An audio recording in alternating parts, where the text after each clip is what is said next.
All right, everyone, we're going to be having a discussion on this Twitter space on America 2024 equals Germany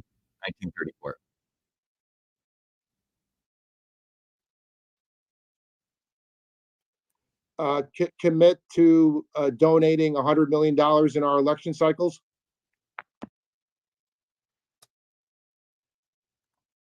Albert, is that a general question for me? Yes, please. Well, look, you guys know that I've taken a pretty definitive position on this. I think the very short video that I did, which I said every other presidential candidate sucks Zionist cock, sort of went viral. And I think the bigger piece of this that I thought I'd share with you guys, if it's all right, Albert, is that about a few days ago, I think 3 days ago, there was, you guys may remember that it was Victory Day in Russia.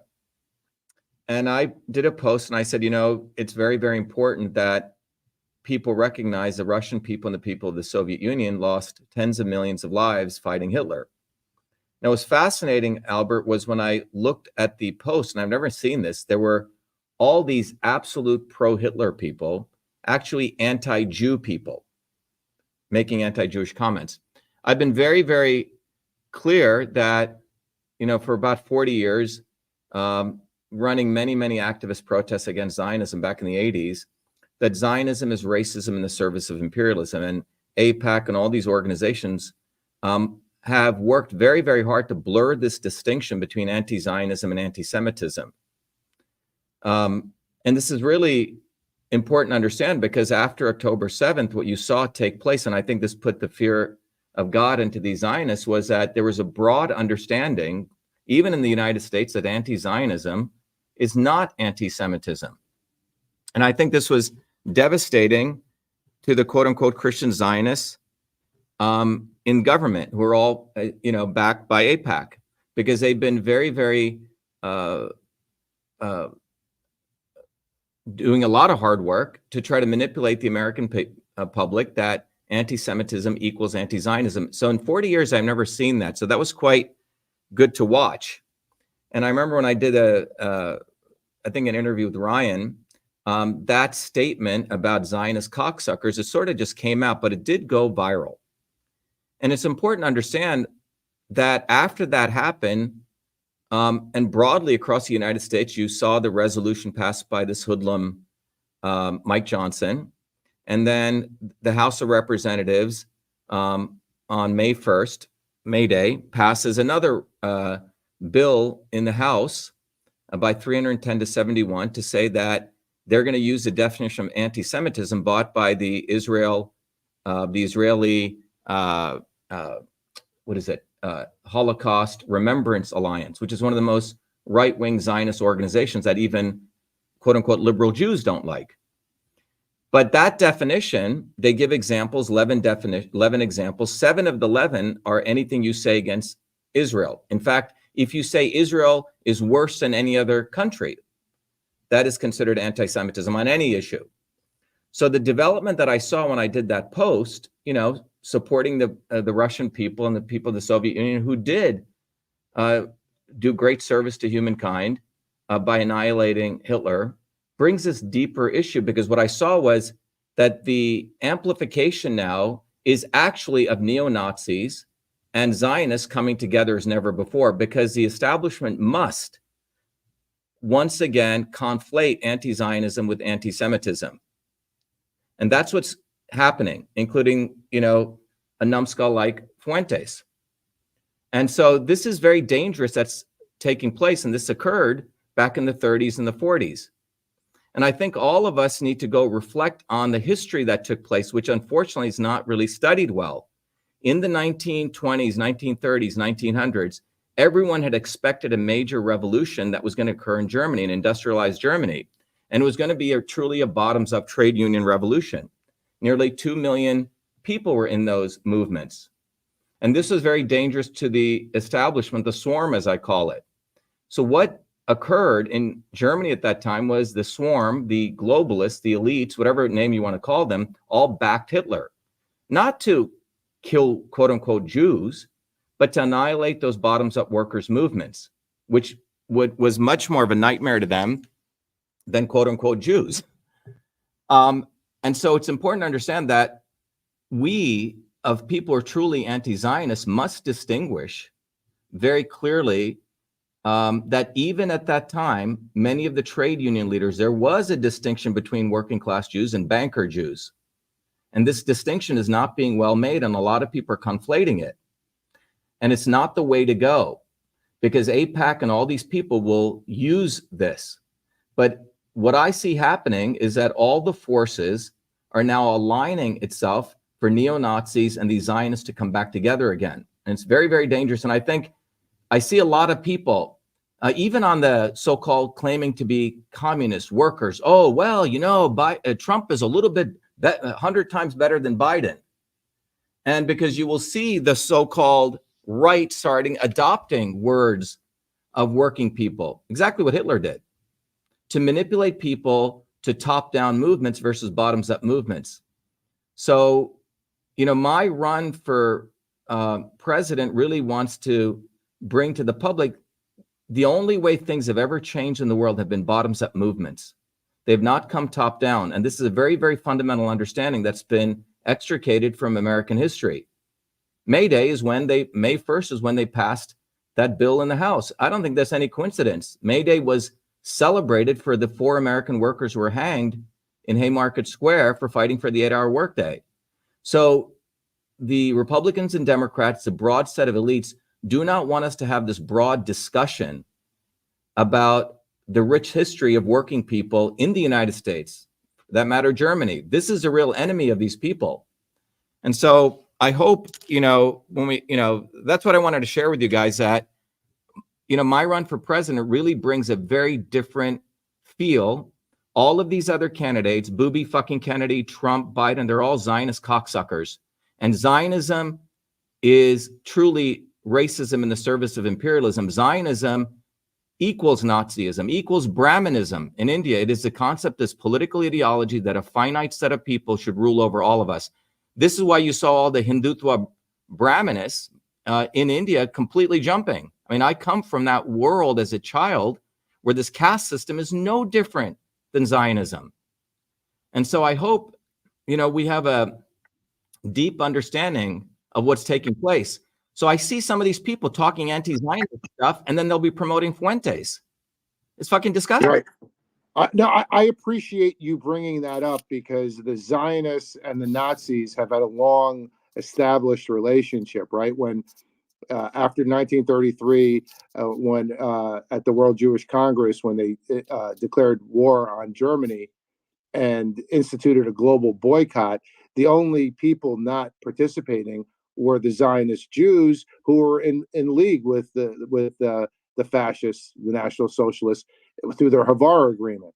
So this is kind of a tightrope issue, right? Anti-Zionism and anti-Semitism, and the organized world Jewry led by AIPAC, the ADL, Jonathan Greenblatt, Abe Foxman, all these folks, right? They speak for they're all racial supremacists. Yes, they all believe in racial teleology.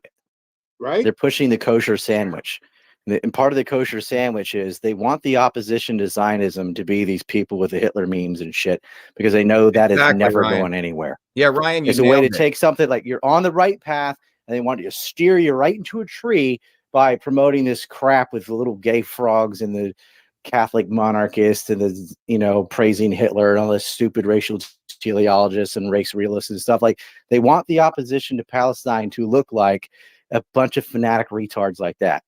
And so they will amplify that voice on purpose. Like, whoa, look at all the followers. I'm like, yeah, because that's the opposition they want and need. You'll see it all the time where some rabbi spray paints a swastika at his own door and then points and cries about it. Like, if they can't manufacture some useful idiot neo-Nazi, then they'll just do it to themselves. Yeah, Ryan, this is a central issue. And this is exactly what occurred.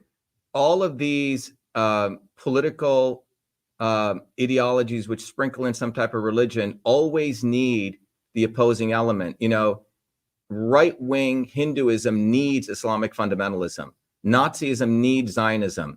So we're in a so I've never seen, you know, when I looked at that post, I said, holy shit, the amplification that's going to take place of Nazis, and they're going to very cleverly try to push anti-Jew as anti-Semitism, forgetting that there were many amazing Jewish working people who were fighting Hitler.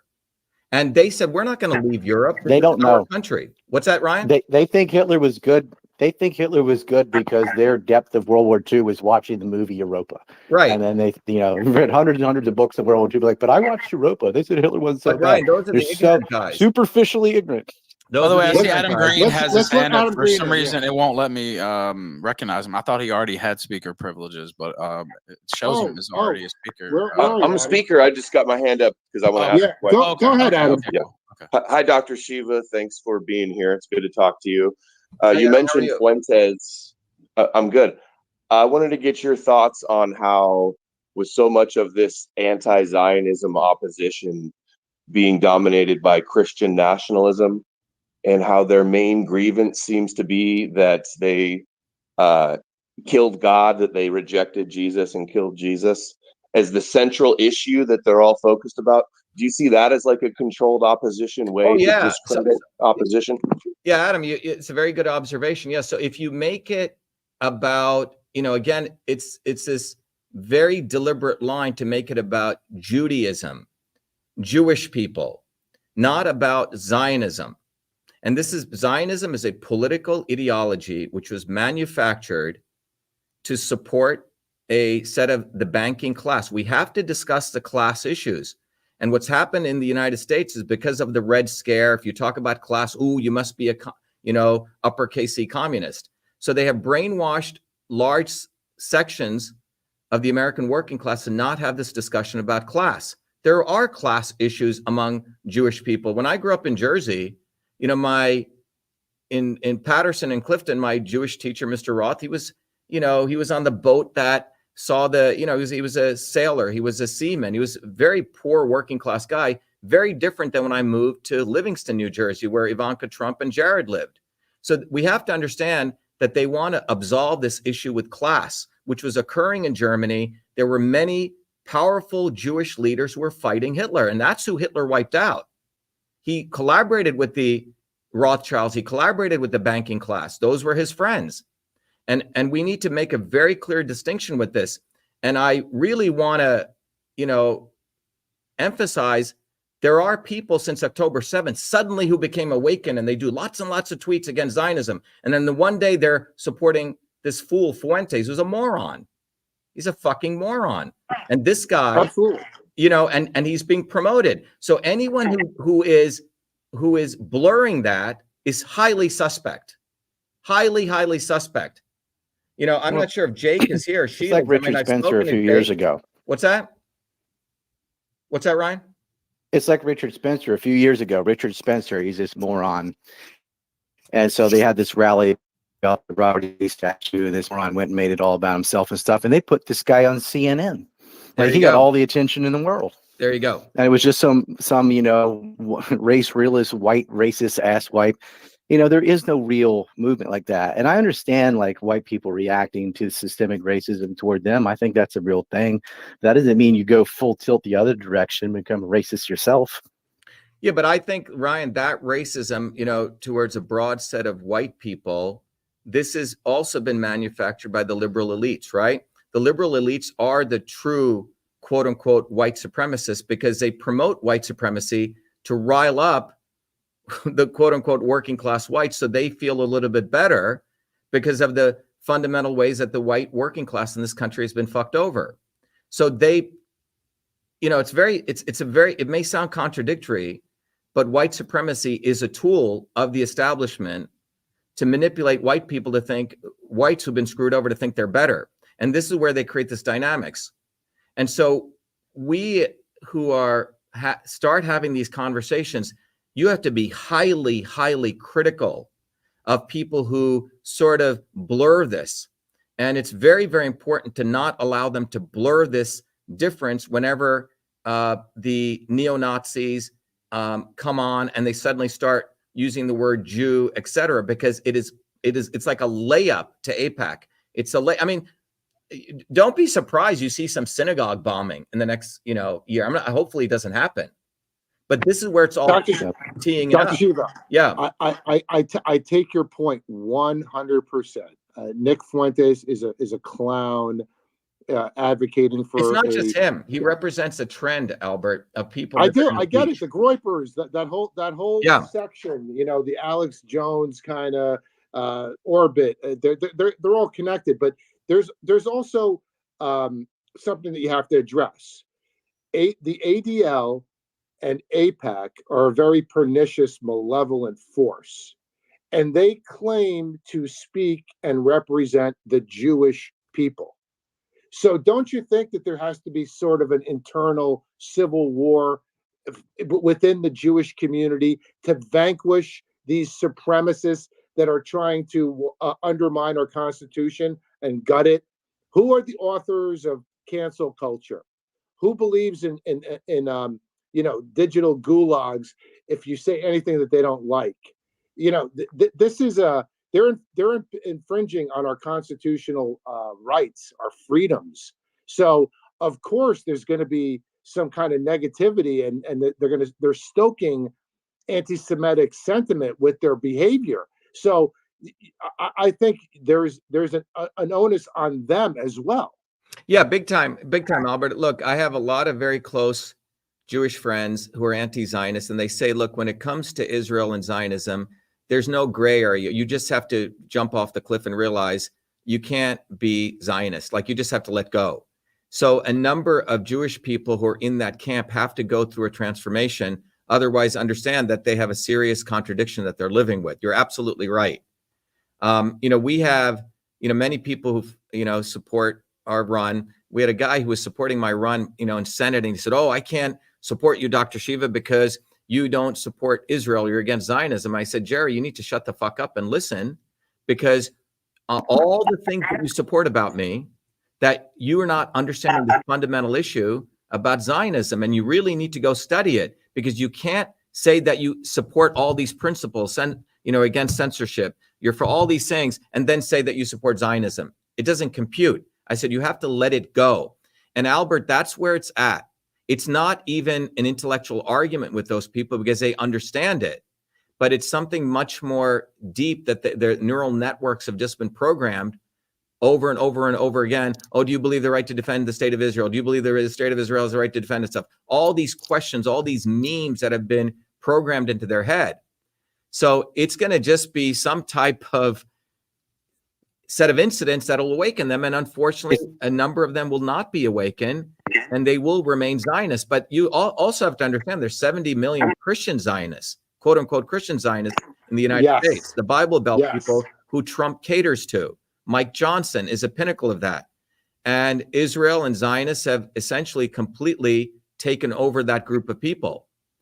The Christian Zionism, I would say, in many ways existed even before Theodore Herzl's Zionism. And there's a lot of evidence to point to that from, Protestantism predating the 1800s. So, Dr. Shiva, I want to, you just brought this up, and I want to play a demonstration of this brainwashing, this mind fuck that so many even evangelical Zionist Christians suffer from. Now, I want to play this for you. It's 2 minutes long. Every good thing we know, all the things we love about the Bible, they were given to us of the Jewish nation. Israel, their people, the Jews, are better than all of us. They're better than all of us. And you need to accept that. A lot of people hate Israel, the Arab countries, and they want to drive them into the sea. But we know what? That God will not cast away his people. When Jesus said salvation is of the Jews, he was right. This is where, with the kids, where we start our indoctrination. I know that's a strong word to use, indoctrination, that it gets such a bad reputation, but that's where it starts. That's where it started with me when I was a child, that I was taught about the support that the church owes to Israel.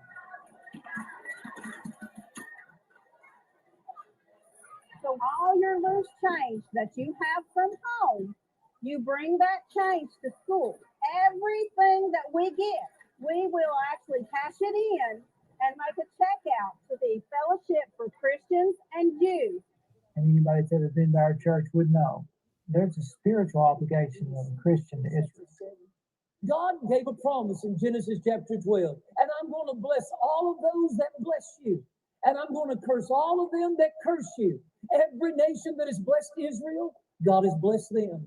And every nation that has opposed Israel, God has been in opposition to them. And I'm going to stand up for Israel. And if that offends you, you're in the wrong church this morning. As I listened to news, That's not what it says. Israel, I heard about the bombings, and they were bombings even near children. When we see all of these things happening to the nation of Israel, it should give us all hope that when we hear of these wars, we can look up and see that our redemption will. Now, that's the level of brainwashing that these people suffer from, a case of diabolical disorientation where they're actually rooting for the end of the world. When she just said it, when she hears this carnage and this chaos, it gives her hope that Jesus is on his way, Dr. Shiva. Yeah, so that is called the eschatological, sorry to put a bit of Christianity, that was built by a guy, I think his name was Martin Heckler, I forget his exact name. And him and Herzl met, and he was in some ways a theoretician for Theodor Herzl, who's quote unquote the founder of Zionism. But this eschatological view and its promotion, we also have to understand, would not have existed and been promoted if it was not for British colonialism and US imperialism.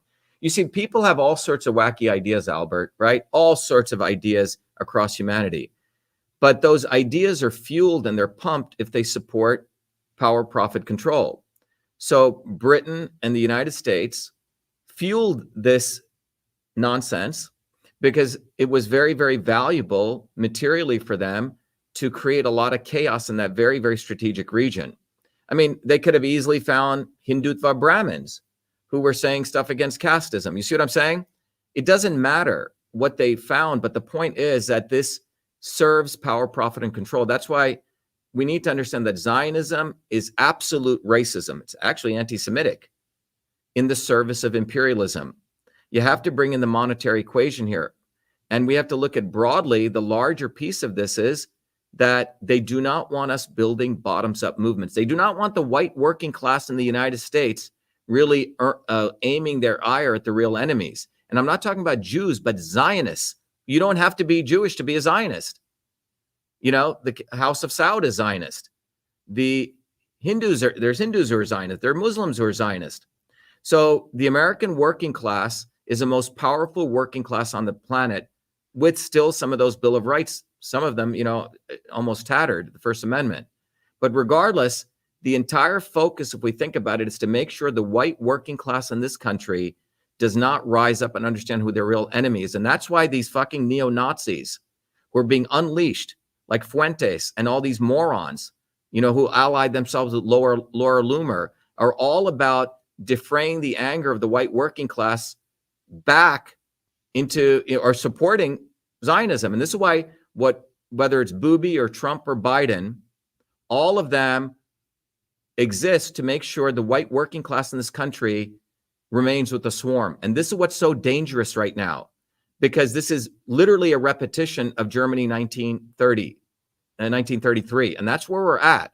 And we all need to get our heads out of our ass and really recognize this and be very, very critical of these fuckers. And we need to go after them, expose them, because anyone who doesn't get this is actually a Zionist. Anyone who is thinking opportunistically, oh, Trump is a little bit better, you're full of shit. Trump is part of this. A deal was made that he could be president. All this martyrdom that we're seeing in the theatrics in the courtroom, it's all WWE shit. So we have to be very, very clear on this very central issue that the aim of this entire exercise is to make sure that the American working class doesn't get clear in its head, which is what they were starting to become, that anti-Zionism is not anti-Semitism.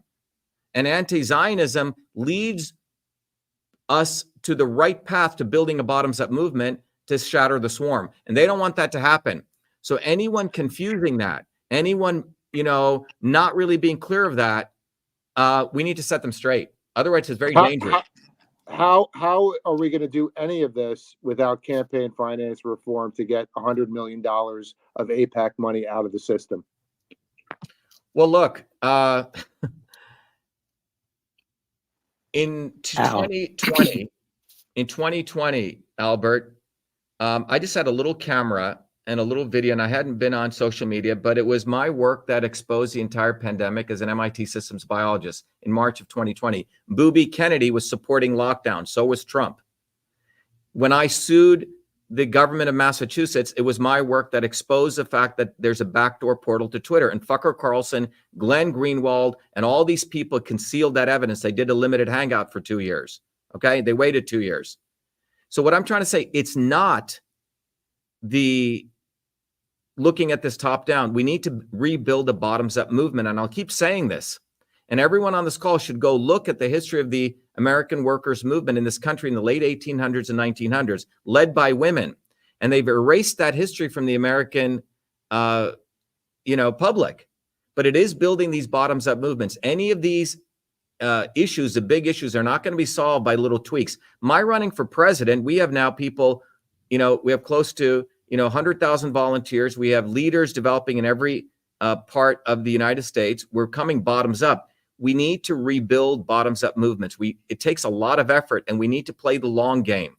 We've been playing the short game every 2 to 4 years. Oh my God, we got to do this. We got to support Trump right now. Yeah, Dr. Shiva, what you're saying is good, but right now Trump is better. Ooh, no. Right now we got to support Bernie Sanders. And so we keep doing this thing because no one wants to do the hard work, get their fingers dirty, and build a bottoms up movement. And that's what we're doing. Our movement for truth, freedom, and health is precisely doing that. We have to educate people on history. We have to educate people on these dynamics. It should have been done by our parents 50 years ago. But over the last 50 years, all of these events have led to a point where we've created the not so obvious establishment. The Booby Kennedys, the Bernie Sanders, the Jesse Jacksons, the fucking Trumps, the Obamas, where the masses of white people in this country, the large mass of white and poor working people, have been told, don't worry, this person's going to solve it. But those people all come from the establishment. None of them come bottoms up. None of them have suffered. And so this is where we're at. The reason we're in this situation is that we don't want to get our hands dirty and build a bottoms up movement. But that's what we're doing. That's what I've been doing most of my life. And that's what we need to do, Albert. That is the only way out. There is no quick fix. There's no quick. The white working class is probably the most neglected section in the U.S. And did you see what that preacher did? He talked about Genesis 12 and he said you, but what he didn't say is the you in that is them talking to Abraham. And then he mentioned Israel at the end, which is not part of the quote. Israel isn't mentioned in the Bible until after the Jacob and Esau story, way after. And so he's not talking about Israel as a state. There was no Israeli state until 1948. It was a bloodline. Yeah. I mean, it's that dispensationalism from Cyrus Schofield, and John Schofield worked for Lyndon Johnson. And that Schofield Bible, Adam can talk about this too, but it's this dispensationalism where they start reinterpreting everything for God's chosen lunatics. And that's that eschatological brainwashing, but it's not an intellectual thing. It's a psychological barrier that people have. And I think what really broke that more than anything, more than any kind of argumentation, was just straight up seeing kids being pulled out of rubble. That kind of shock is like, whoa, wait, what? We're paying for that? Yeah. That's what they need to see. And that all comes from breaking the monopoly on media. If you want to build a workers' party, if you want to get things done, you absolutely have to break the Zionist control over media. And that's what Telegram and Rumble and Substack, and to a lesser degree X, is better than it used to be, but it's still, they still ban people and they still amplify retarded stuff. But this is the kind of way the movements that when we had the Blair Mountain Rebellion, when we had the Colorado coal strikes, we had things that actually led to legislation being changed from workers from the bottom up. They don't tell you that. The system doesn't publicly announce its losses. They hide this stuff from you. They think they want you out there yelling at buildings like a bunch of hippies with signs, which they did for months for Occupy Wall Street. It was the most ineffectual thing you could do. You want to see what's effective? See what the bad guys do. You ever see the Zionist groups out there in the street protesting, or they got a coat and tie on in the building lobbying like adults? Well, right. That's what our side is. Let me give you another example. In 1980, I don't know how what the age of the audience here is, but I was 18 at MIT. it was literally a repetition.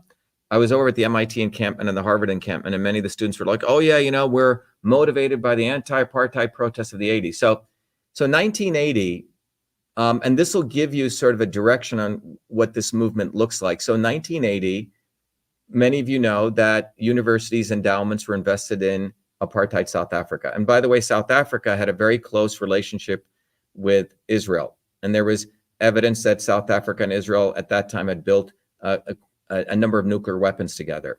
But anyway, so there were three trends on at least the MIT campus.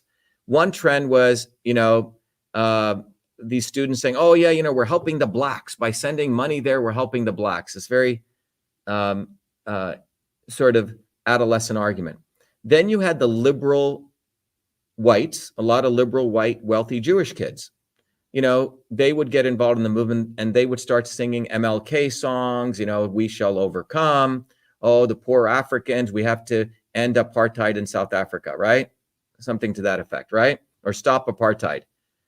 Those same kids who would talk about black people 10,000 miles away, Ryan, would not go a mile into Mission Hill projects or Dorchester. And I was living off campus in Dorchester, which was predominantly black. All right. And I'd commute in.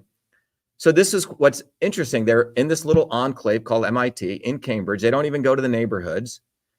But, and moreover, they were afraid to go interact with black people. Quite interesting.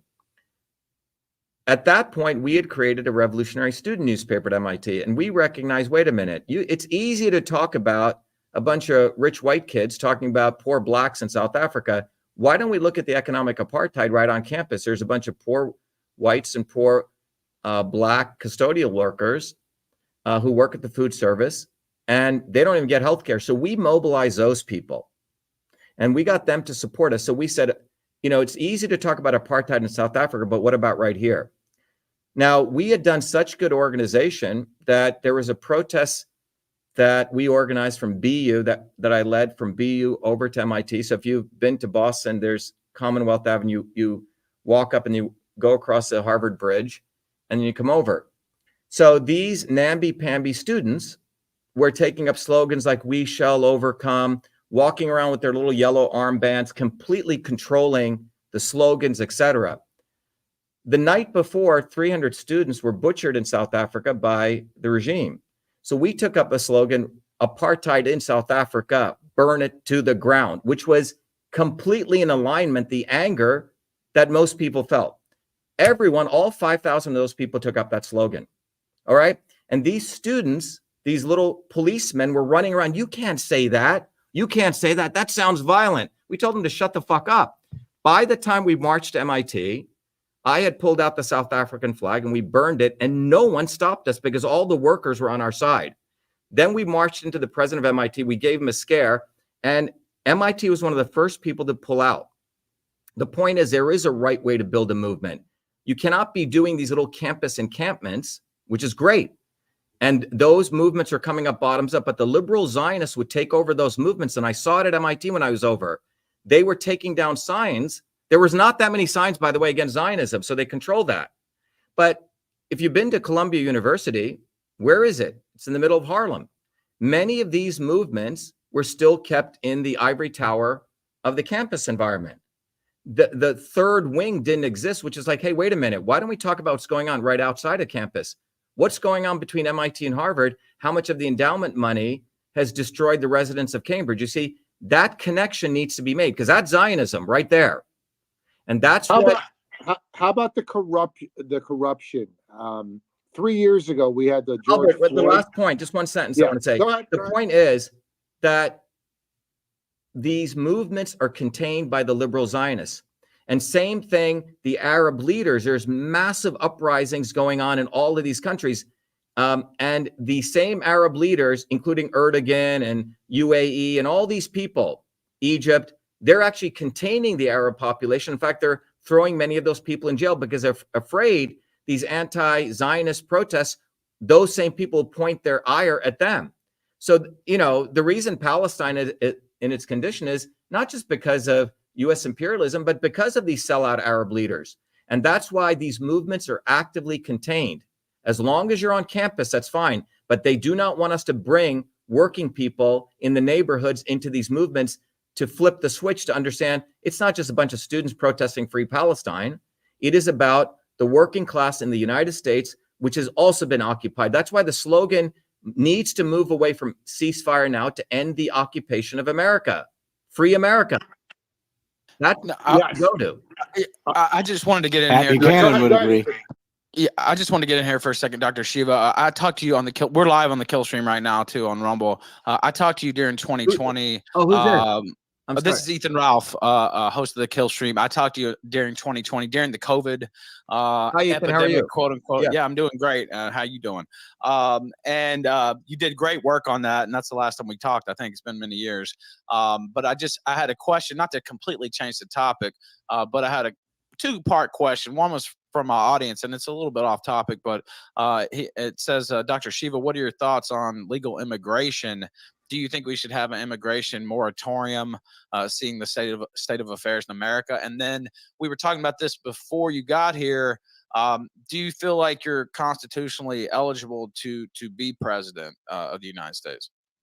Yeah, so let me answer both of those if Albert's okay with that. Albert, is that all right? Yes, that's fine. Go ahead. Yeah. So let's start with the latter one. So I'm absolutely constitutionally eligible. Look, here's a bottom line. This is a huge opportunity for people to get educated. Number one, natural born was never defined. Number two, if you go back in the late 1700s, a Marquis de Lafayette was made a natural born citizen. Okay? Just suddenly deemed, and all of his heirs. But more importantly, we need to understand how the laws change in the United States. You have the Constitution. You also have Supreme Court rulings.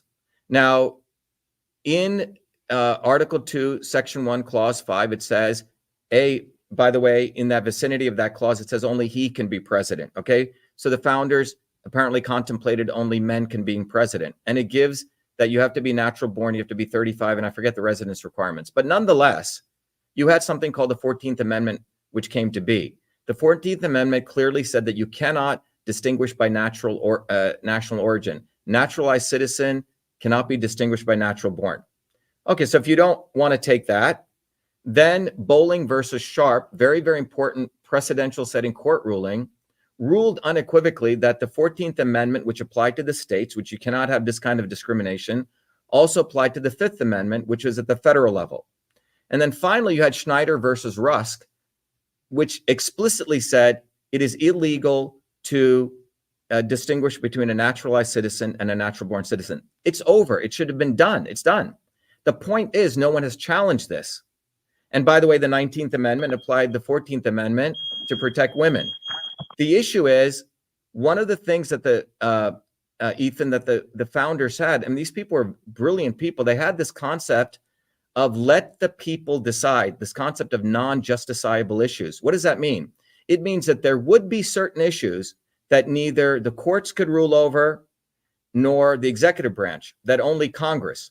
So let me bring this to the present day. On March 4th of this year, Trump, in the Supreme Court of Colorado, ruled that Trump could not be on the ballot, and they used a constitutional provision, Section 3 of the 14th Amendment, saying he committed insurrection. All right. So this is a constitutional provision that a state said that he is running for president of federal office is unqualified. Luckily, the Supreme Court stepped in. And what was interesting was it was a 9-0 ruling, unequivocal. They said that the states, and if you go read that ruling, it's quite powerful. It says the states can have rights to decide state officials, but they have no right to decide to disqualify, even using constitutional provisions, a presidential candidate or someone running for federal office. Now, this is very important because if they attempt to deny me ballot access, quoting Article 2, Section 1, it's the same precedential setting ruling because only Congress can. So let's say Trump gets elected. Congress can call a 2/3 vote because Congress is a representative body of the people. And they can decide, oh, you violated Section 3, of the 14th Amendment, therefore you can't. This was quite powerful because what the founders realized, there would be political movements that maybe they wouldn't get everything right. And they left that opening. So there may be a guy called Dr.SHIVA who comes out of nowhere and he's qualified to run. He's brought it up and he collects ballot signatures. He gets on the ballot. The states have no right to disqualify me. So if you read my opposition to the ruling, and I'll send it to you guys, we'll put it up. So we filed a declaratory relief court case in federal court in June of last year. Then we brought it to the federal court in DC.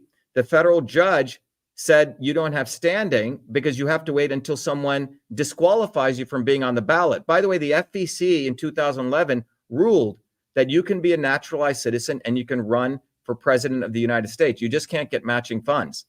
So the point is, Ethan, we have to do a lot of education of people, but the reality is I can run, and this should be decided by Congress, if anything. So that's that issue. Now, one more little follow-up on that. First off, what's your ballot access looking like? And then the immigration moratorium part of that question. Are you in favor of that? So first of all, very quick educational aside. In the United States, every state gets to decide the ballot access requirements, okay? So for example, in Florida, we have to get 240,000 signatures. In Massachusetts, 16,000. In Idaho, 1,000, okay? So, and the way you're supposed to get these signatures, the spirit of the law is, you have to prove that you have supporters, right? So they have to go stand in the cold and the rain and collect signatures. The election fraud begins right here. Booby fucking Kennedy ain't collecting signatures. He goes hire signature vendors. And in places like California, he hijacks a George Wallace party and gets him to support him. Our campaign is the only one out there actually collecting signatures with real working people who work full time. So we've gotten all the signatures in Utah. We've gotten all the signatures in Idaho. And we're on track for about 22 other states. Other states, when we go collect signatures, cops are sent out, Ethan. We had one of our one of our guys who's a hardworking electrician. He goes out, it's up online, you'll see it. He gets stopped saying you can't collect signatures. Well, the Supreme Court already ruled during an election cycle, you're allowed to stand in front of a retailer organization. The concept of trespass goes away and you have every right to collect signatures. So we have to educate the cops, Ethan. So think about what we're doing. We're doing the shit on the ground and all of you listening should help us collect signatures because we're actually doing the good fight as real Americans. All these other fucking motherfuckers are cheaters. They cheat on collecting signatures. They cheat at every level. So that's where we're at. We're in California, we have to collect close to 340,000 signatures. Booby doesn't have to do that. None of the major parties do, but we do, and we're doing it. So that's the process we're doing. Getting back to immigration, look, I'm an immigrant, okay?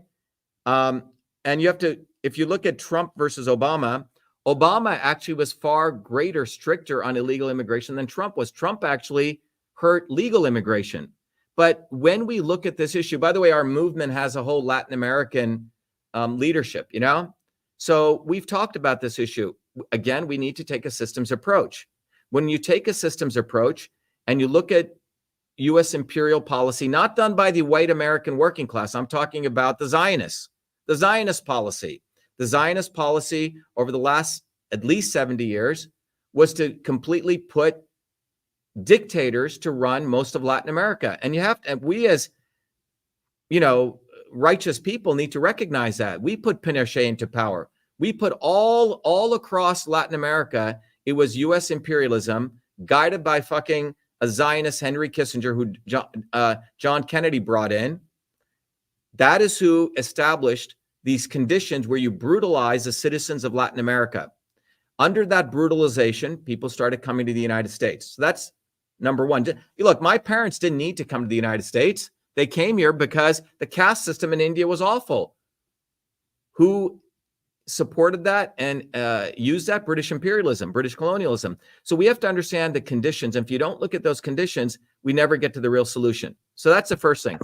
The realities of those immigrants coming to the United States that come here, Congress is a body that needs to settle this illegal immigration issue.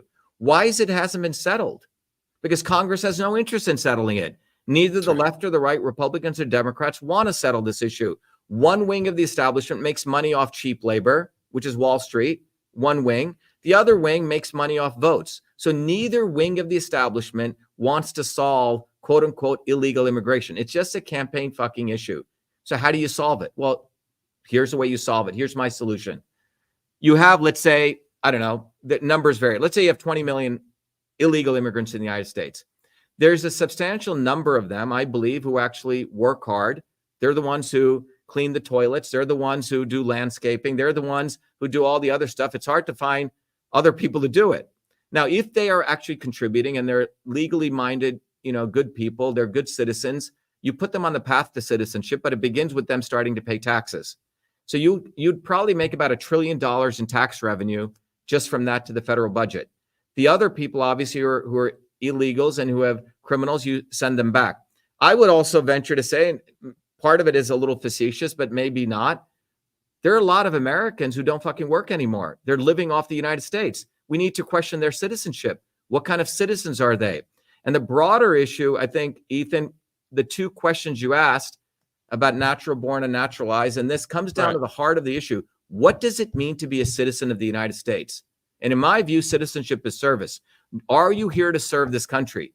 Do you want to fight for this country? Do you want to make America a better place? If you're sitting on your ass and you're filing disability and you're fully capable of working, I say you're a fucking cheater. I say you should get 90 days and your citizenship should be denied, and maybe you should get the fuck out. And other people who come to this country from that hardship, maybe they should be put on a path to citizenship, start paying taxes. But Congress has no interest in doing any of this, Ethan. If they did, they wouldn't take recesses. You should say, look, you're not leaving until you solve this problem. Yeah. And little known factoid, I can add to that. I'm an actual little immigrant to Mexico. I live in Mexico now, by the way, in Merida. So I have a little bit of immigration in my background as well. So just a little factoid there.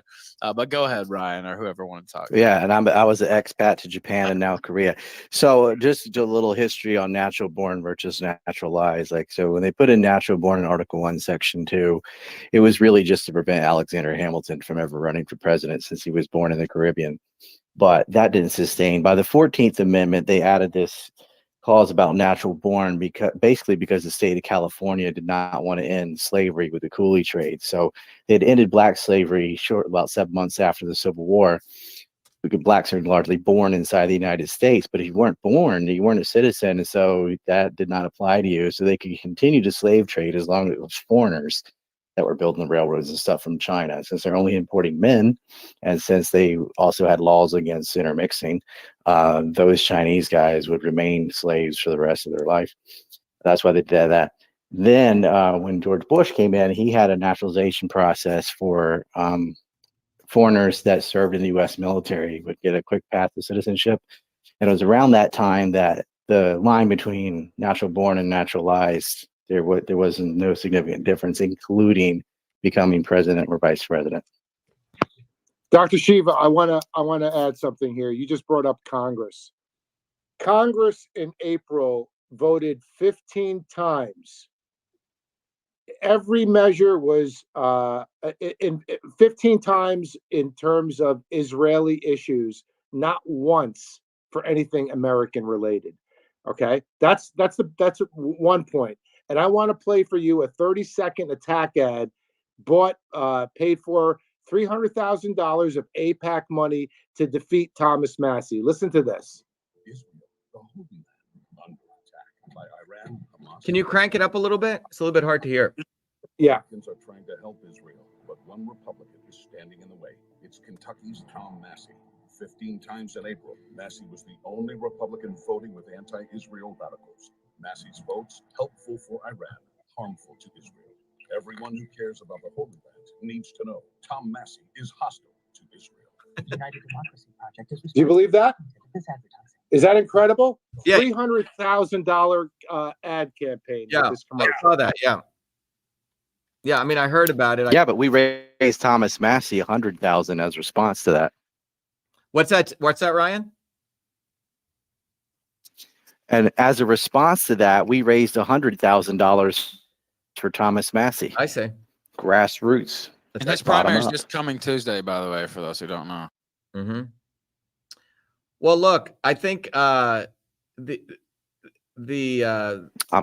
those people. The good news is, after October 7th, there was a broad, real awakening of anti-Zionism and distinguishing anti-Semitism in the American public. I think we should all, see that as a massive victory. And the fundamental thing I think that occurred as a result of that is that you're seeing this counter-revolution on information war, the resolution of December 6th and Congress passing. So I think these guys are freaking out, Albert and Ryan and others listening. So this is when those forces who are truly against Zionism need to mobilize, but really, really draw the real clear lines, as I just want to repeat, between these neo-Nazi guys who they're going to unleash. And I think we have a huge opportunity if we can do that, and we won't repeat Germany, 1934, 1933 again. And that's the order of the day. We need to do the noble work, the educational work, to really emphasize to people that, and particularly the people who claim they're anti-Zionists, if they're coddling these people and not being critical of them, they're part of the problem.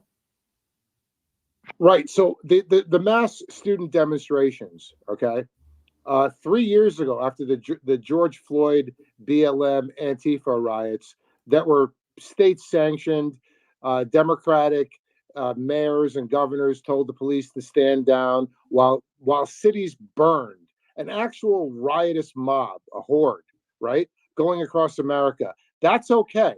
But these kids, and many of them Jewish Americans, right, cannot protest against genocide. I mean, this is the worst example of kosher clown world I can think of. Yeah, but Albert, here's the reason. Let me tell you the distinction. The reason that these protests were shut down with such brutal force was because people had gotten Zionism. Now, if you go back to look at the Black Lives Matter stuff, since 1970, with the, after Malcolm X was executed, there has been no leader of Black people in this country. So they have not drawn the distinction between cultural Black nationalism and real Black nationalism. This has not taken place.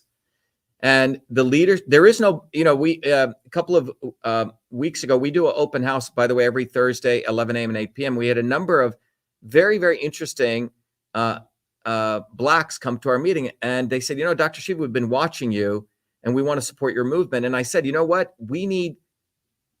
America needs real Black leaders. I mean, Al Sharpton, Jesse Jackson, go down the list, okay? These people are all sellouts. So there was a policy of the United States government to destroy real Black leaders.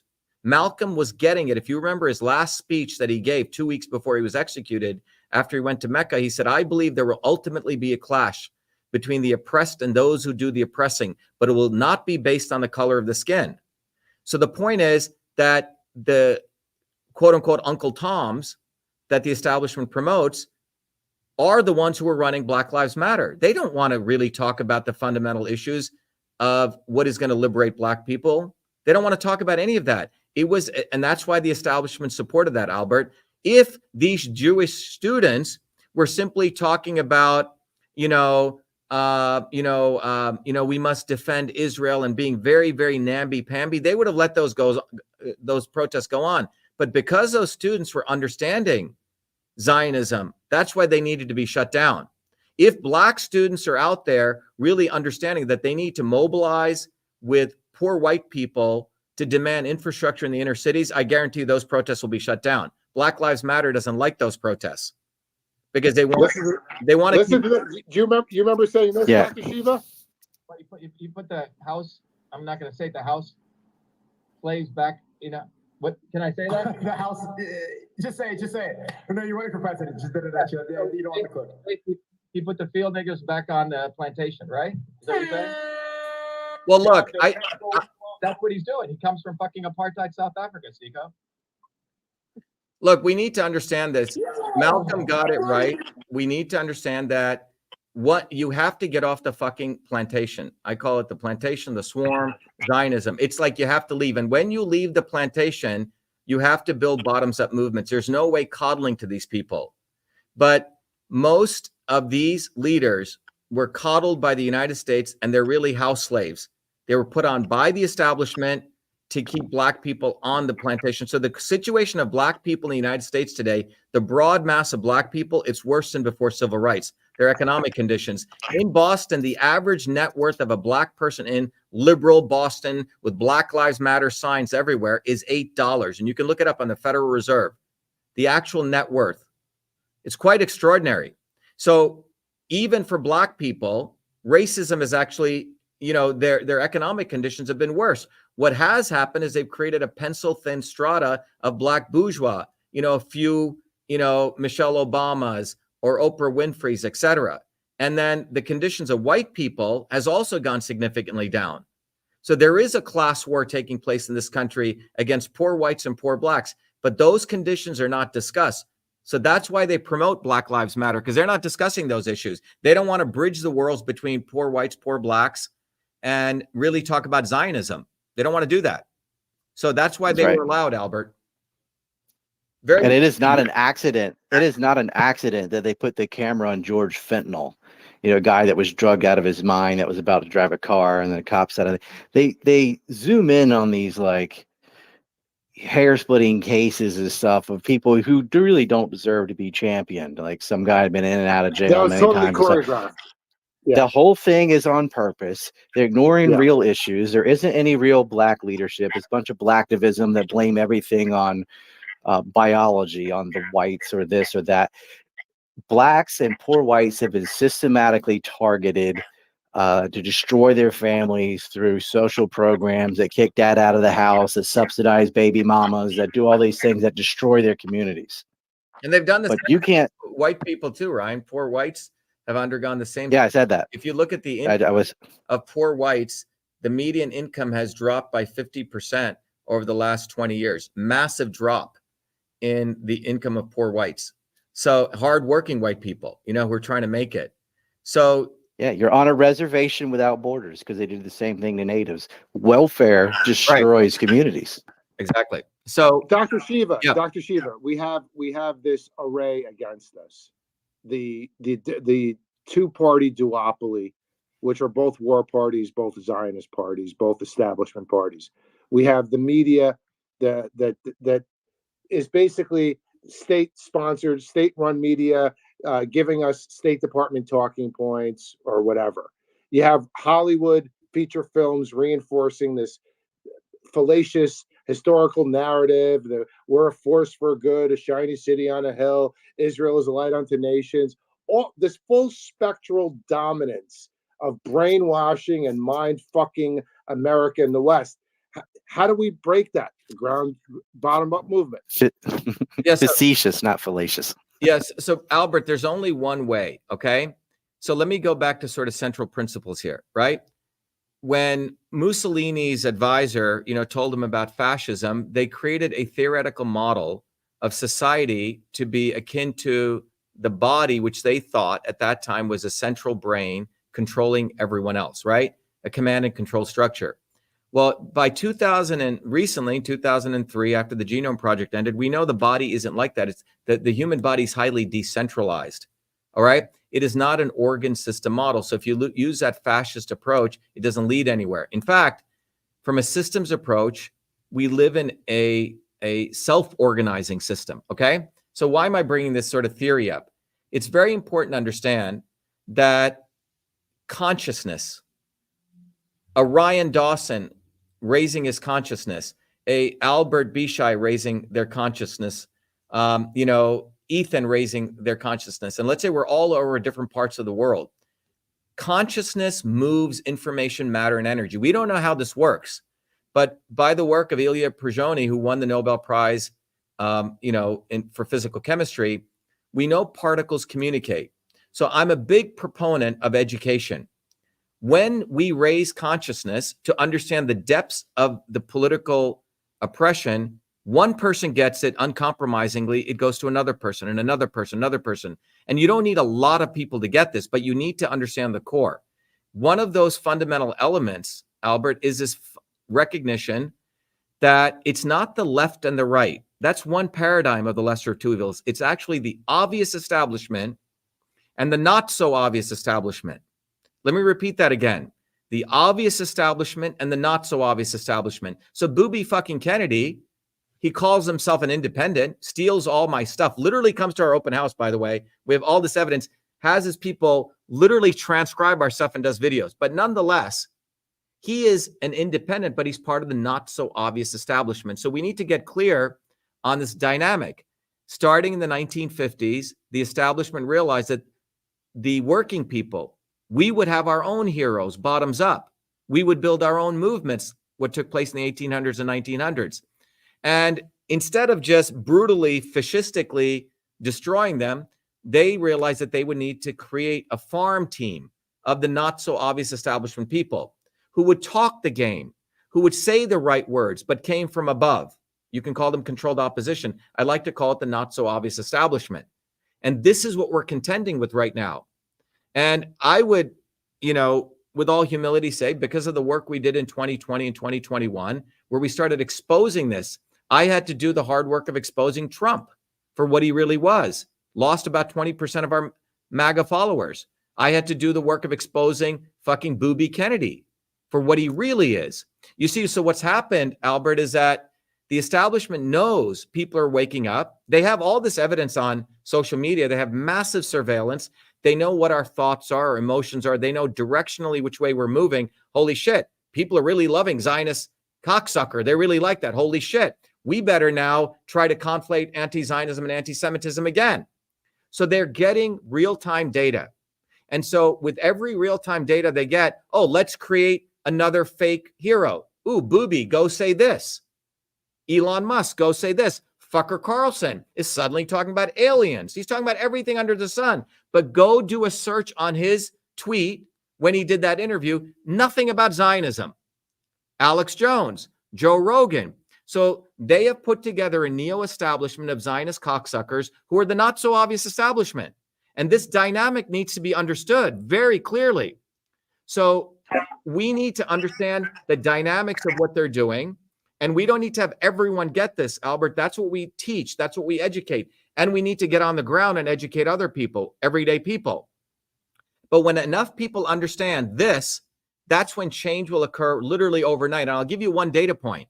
If you go look at the Vietnam anti-war movement, for years, right, it was a left and right thing.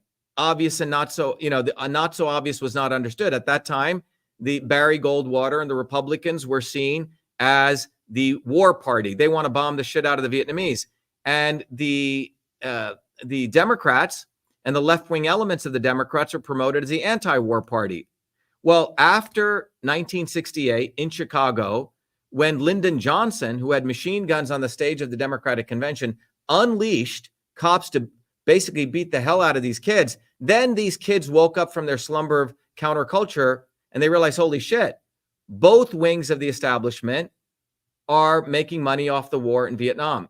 And within 16 months, people broke from those wings and the war ended quite rapidly. As long as a not so obvious establishment is not critiqued. And this is why I have to do this fucking janitorial job of fucking hitting Booby fucking Kennedy. All you guys should. Everyone here should be hitting Tulsi Gabbard. Everyone should be hitting fucking Bernie Sanders. These are the not so obvious establishment wings that the CIA, the deep state, MI6, whatever you want to call them, actively create. Vivek the fucking snake, to act like they mimic our words.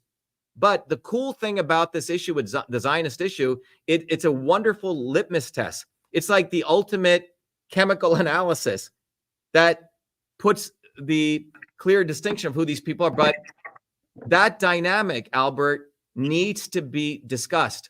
In order to build a real movement, we need to call out the not so obvious establishment, not just say, well, he's saying some good things. Booby says some good things. How many people are doing that for the last 9 months? I agree. Their reach exceeds their grasp. Now they think that infringing on our constitutional free speech liberties is a winner. How? I mean, it's almost as if they, if I was an infiltrator planted in their midst to sabotage their movement, this is exactly what I would do. I would try to muzzle Americans and silence them and strip them of their constitutional rights to bring disaster to my own organization. Yeah. But this dynamic is what needs to be understood, that the establishment has gotten very clever in literally watching its control. In control systems, we call it controllability and observability. So they're observing now with social media, with the government links to every social media company with Palantir. They're watching this conversation. They're watching, they've taken all of our followers. They understand what the feature set of these followers. They've done factor analysis, all this kind of stuff. So they know which way the messaging is moving. And they literally have these not so obvious establishment people copy our messaging overnight, and they come from above and then keep people stuck to the swarm. This is why the future has to be bottoms up movement, but people understanding this dynamic itself, Albert, that is the consciousness that needs to happen. Do you think Bobby Jr. has a control file? Is it what? Do you think Bobby Jr. has a control file? What's that? Compromised. They got something on him. I mean, I have emails from a guy who used to work with Kennedy. Kennedy is worse than that. Look, if you've been to Cambridge, there's a Kennedy School of Government. It's a CIA training ground. He actually, in his emails, has shared that he is going to be the MLK. And he was writing to this friend of mine that he is going to be like you're the Malcolm X, I'm the MLK. Do you understand that he's actually understands this dynamic, Albert? It's much more sinister. He understands his role. He understands he's a control opposition. That's why he steals my fucking material. That's why he didn't say shit against Fauci in 2020. He waited to 2021 to act like he's a medical freedom activist. He speaks with forked tongue. He knows exactly what he's doing. He's a fucker. What I don't understand about his candidacy. He doesn't need they may have shit on him, but I'm saying that he and the Kennedys as an institution, as a family, are the epitome of the not so obvious establishment. I mean, come on, John Kennedy was one of the biggest fucking imperialists. Wouldn't you think that if I don't think he's obviously has a shot unless something dramatic happens. But if he was actually offered the VP for Trump, why wouldn't he accept it? Well, Albert, I think let's just go back to the one sentence before. You don't think he has a shot. Understand that if he's getting all this publicity, if he's being promoted by Elon Musk, if he's getting out there, he's getting on ballots. Do you understand that the establishment, the swarm, decides it's a beauty pageant? Who will sucker people more better? If Trump can do it, great, he gets it. If Obama can do it, if Biden can do it, if Kennedy, you have to have this much more systems level objective analysis of this. The swarm is highly fluid. They're making decisions in real time. They know they're dealing with an unstable situation. So don't put anything past them. Their goal is to make sure you never get off your ass, and you don't build a bottoms up movement. You don't help collect signatures for Dr.SHIVA. You don't build a movement for truth, for health. They don't want any bottoms up movement. So as long as they can keep people, giving people hope, one of these guys is going to do something, one of them is their martyr, they'll play them. That's the number one goal, Albert. They do not want us building a bottoms up movement. Now I want to shift real quick to Biden. It's obvious to anybody that this guy's cognitively impaired. He's mumbling. He doesn't know where he is. He doesn't know who's on stage with him, what country he's in. Well, they all do. Well, the other guy's got worms in his brain. He just admitted. Okay, so looking at yeah. Kamala Harris does that without age. Right. But go ahead. No, but so what is the scenario? What are the prospects of this guy living another 5 years, let alone being able to competently function as the chief executive? Well, go look back at FDR. In his third term, he was a basic invalid. Okay, the establishment. Remember, let's go back to basic first principles. These people are puppets. They're not making decisions. They are there to manipulate people into thinking that, they're serving you. They're doing the right. Yes, but Dr. Shiva, he can't even read from the teleprompter. Yeah. It doesn't matter. Anthony Blinken is the real president. What's that? Yeah, exactly. Well, Anthony Blinken is the actual guy making Yeah. the decision. Yeah. He's got a crew of Zionists around him with Exactly. Sullivan and the rest of it. yeah. So, and Biden's a even if pup. Anthony Blinken isn't there, Ryan, they have a whole bunch of bureaucracy, a state bureaucracy. Bureaucracy. Ryan's Priebus told a friend of mine that when they came in, he goes, he was amazed. He was Trump's chief of staff, that they didn't get any training. Suddenly they're there in the White House. I mean, do you think these fucking people are really running the country? They're not running the country. Come on. This is all it's theatrics. There's a whole other set of functionaries who run this country, and they're all fucking famous. Congress is the same way. If you go in and try to talk to them with a lobby, they have all these legislative assistants that are like these 20-something-year-old IR majors, whatever, that handle everything, and they tell the guy what to say. Your position on this is this. And it's just giant blob, right? As Ritter refers to it, or as Putin even referred to it. It's this giant bureaucracy that's unelected, that is selected by Zog, and that's what you're dealing with. The faces in front is just some dude who got up there and really make you think, oh yeah, every 4 years you get to vote for them. It doesn't matter. You're run by Wall Street. I think, and the media is not going to cover it. I think, to Ryan's point, Albert, these principles are what we need to broadly educate people on. They need to get out of, they're asking all the wrong questions. What do you think about this? What do you think about Kennedy? We need to ask, what do I think about what Ethan's going to do tomorrow? What is Ryan going to talk about? What is Adam going to do? You say, we need to change this entire discourse into what do we think about what we are doing, not what these people are doing. These people are absolute puppets. They hang out at the same clubs. They're just one unit, literally. A friend of mine did a lot of consulting for Trump. He helped him, 6 times he said he was hired and Trump fired him. The second time Trump went bankrupt, you know who saved him, Albert? Wilbur Ross. Wilbur Ross. Right. Now, Wilbur Ross, Trump was taking out loans at 14%. What fucking moron does that? People need to understand this guy's a fake businessman.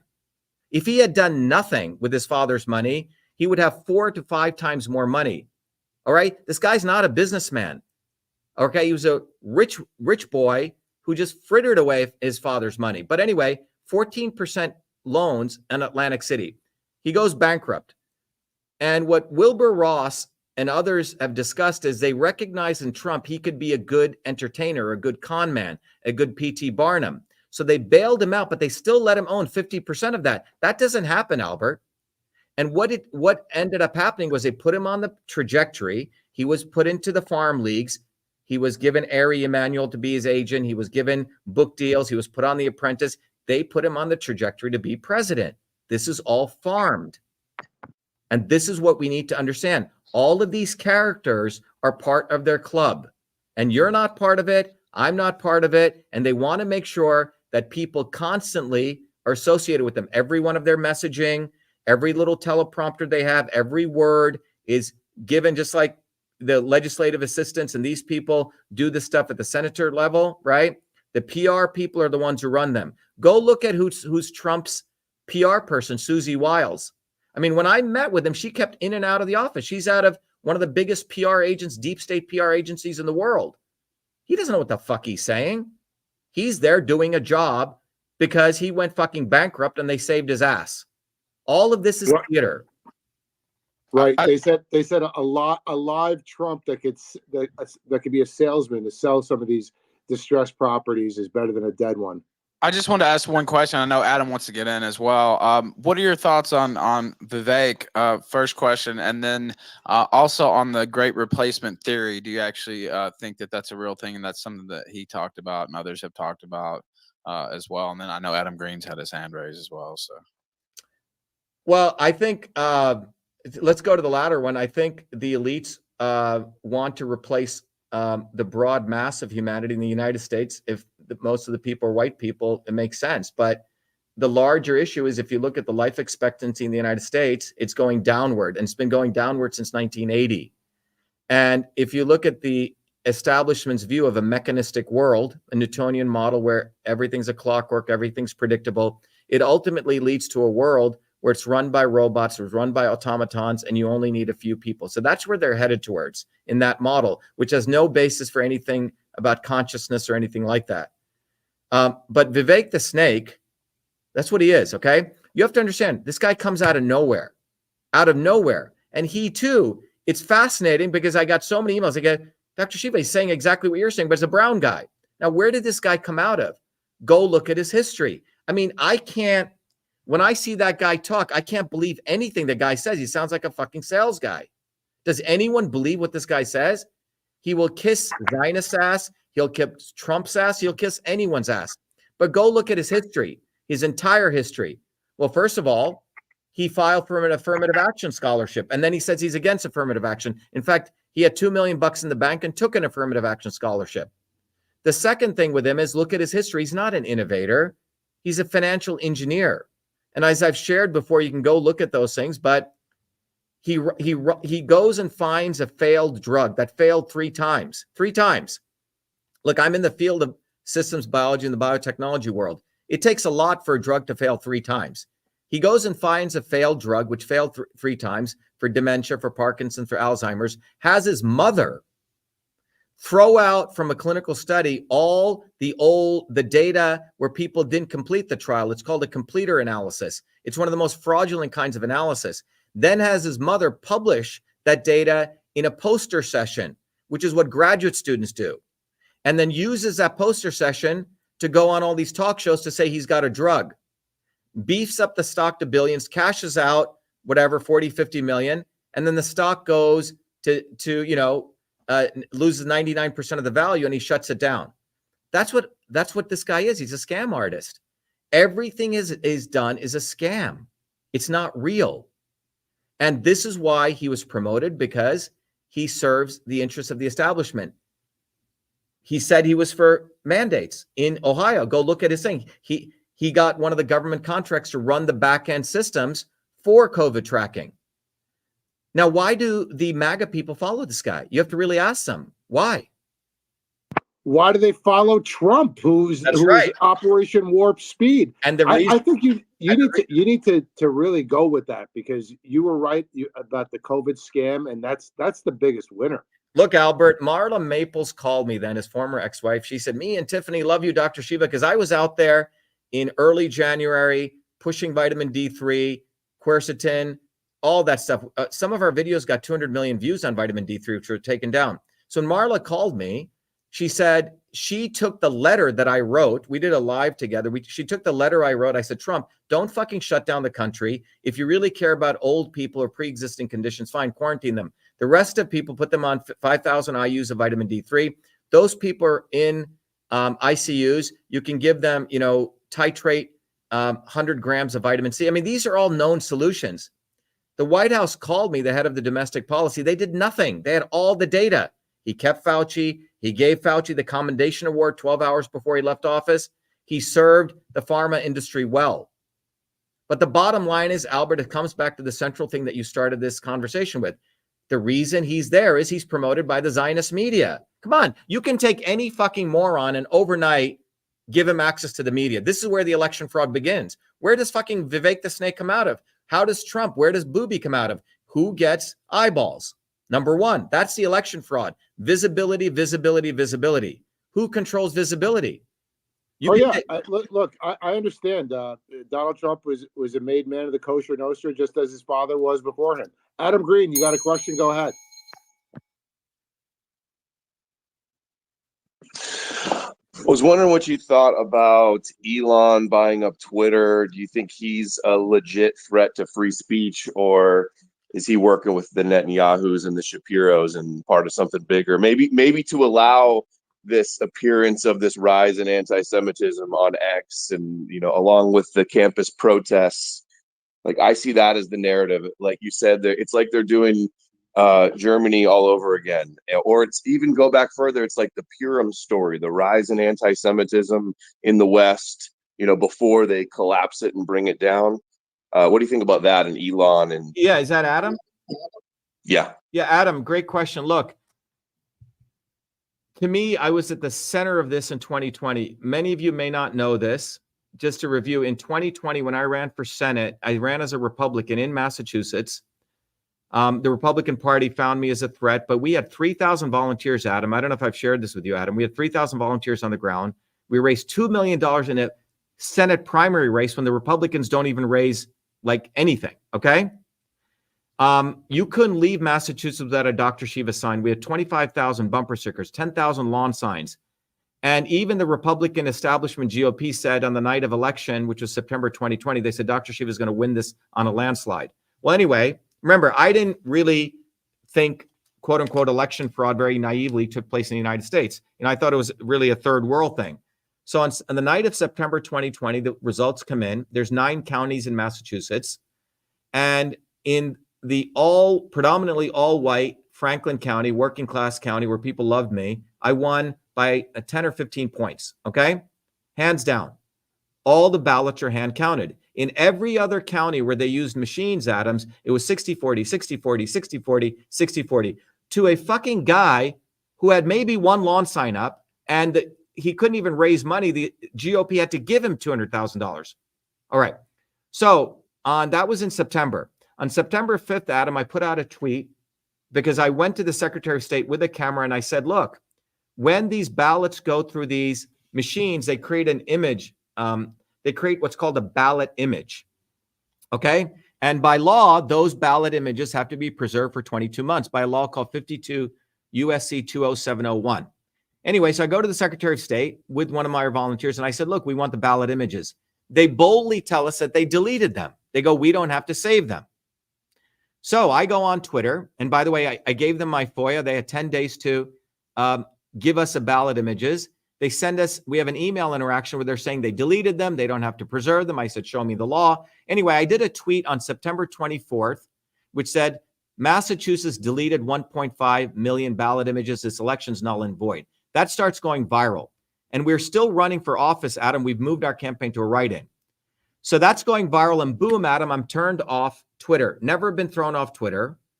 And one of those fact-checking organizations does a hit job on me. And they say, Dr. Shiva is lying. Ballots were not destroyed.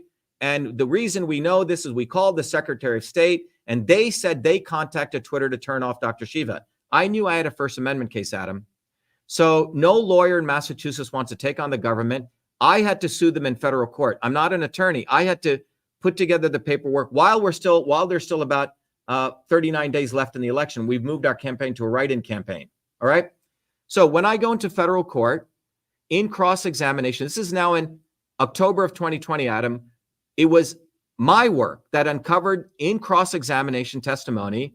The social media director of the government of Massachusetts says, we have a backdoor portal into Twitter, a VIP portal that allows us special access. Government has special access to a social media company.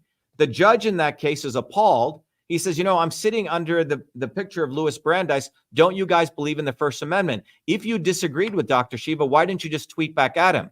Anyway, I won the terms of my preliminary injunction, Adam. And you can go to winbackfreedom.com. All my suits are there. I write to Fucker Carlson and I say, Fucker, please cover this case. This is a historic case. And to Glenn Greenwald. Now I have his personal email address. They did nothing, Adam. So fast forward to May, where the trial is taking place.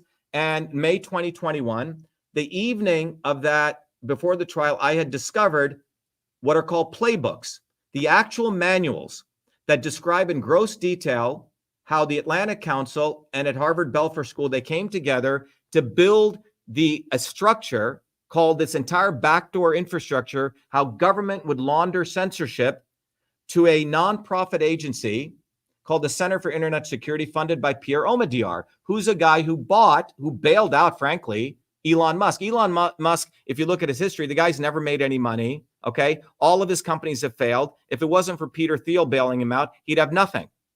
So it was Pierre. Hold on. That's interesting because Pierre also funded the ADL Silicon Valley. He funded, go to winbackfreedom.com, Adam. You'll see this entire diagram. He's a government informant. They have a lot of shit on him. So Omidyar funded. He hired Jeremy Scahill and Glenn Greenwald too. Everything. Hey, all of that. Hey, it's just, by the way, it's 4:30 in the morning in Korea, so I'm going to tap out. But Dr. Shiva, I'm going to have you on the show again soon. So this has been a great conversation. I'll talk to you. You can ask me something real fast. Thanks, Ryan. Let me finish this. So Adam, so I'm here in the center of this. We filed this lawsuit, and it's me against now 7 lawyers. A judge forced Twitter to come in. This is May of 2021. My briefs were so good, Adam. The chief legal counsel at Twitter didn't believe I wrote them, but we had exposed everything. Okay, this is now in May of 2021, and I'm reaching out to, again, fucker, please cover this. It was independent journalists who covered it. We got around 50 videos out. About 500 million people throughout the world knew what I'd uncovered. Long before Twitter files, long before all the charade. Mike Benz, fucking deep state agent, dude. Okay? So this is all occurring in 2021. The judge then wanted me to drop the claims against the government, put me back on Twitter, and to walk away. I couldn't do that, Adam. So then they vilified me in court, trying to flip the whole case. Anyway, that case has now moved on to CISO. So let me tell you what happened. So that's the background. All of these fuckers, fucker Carlson, concealed it.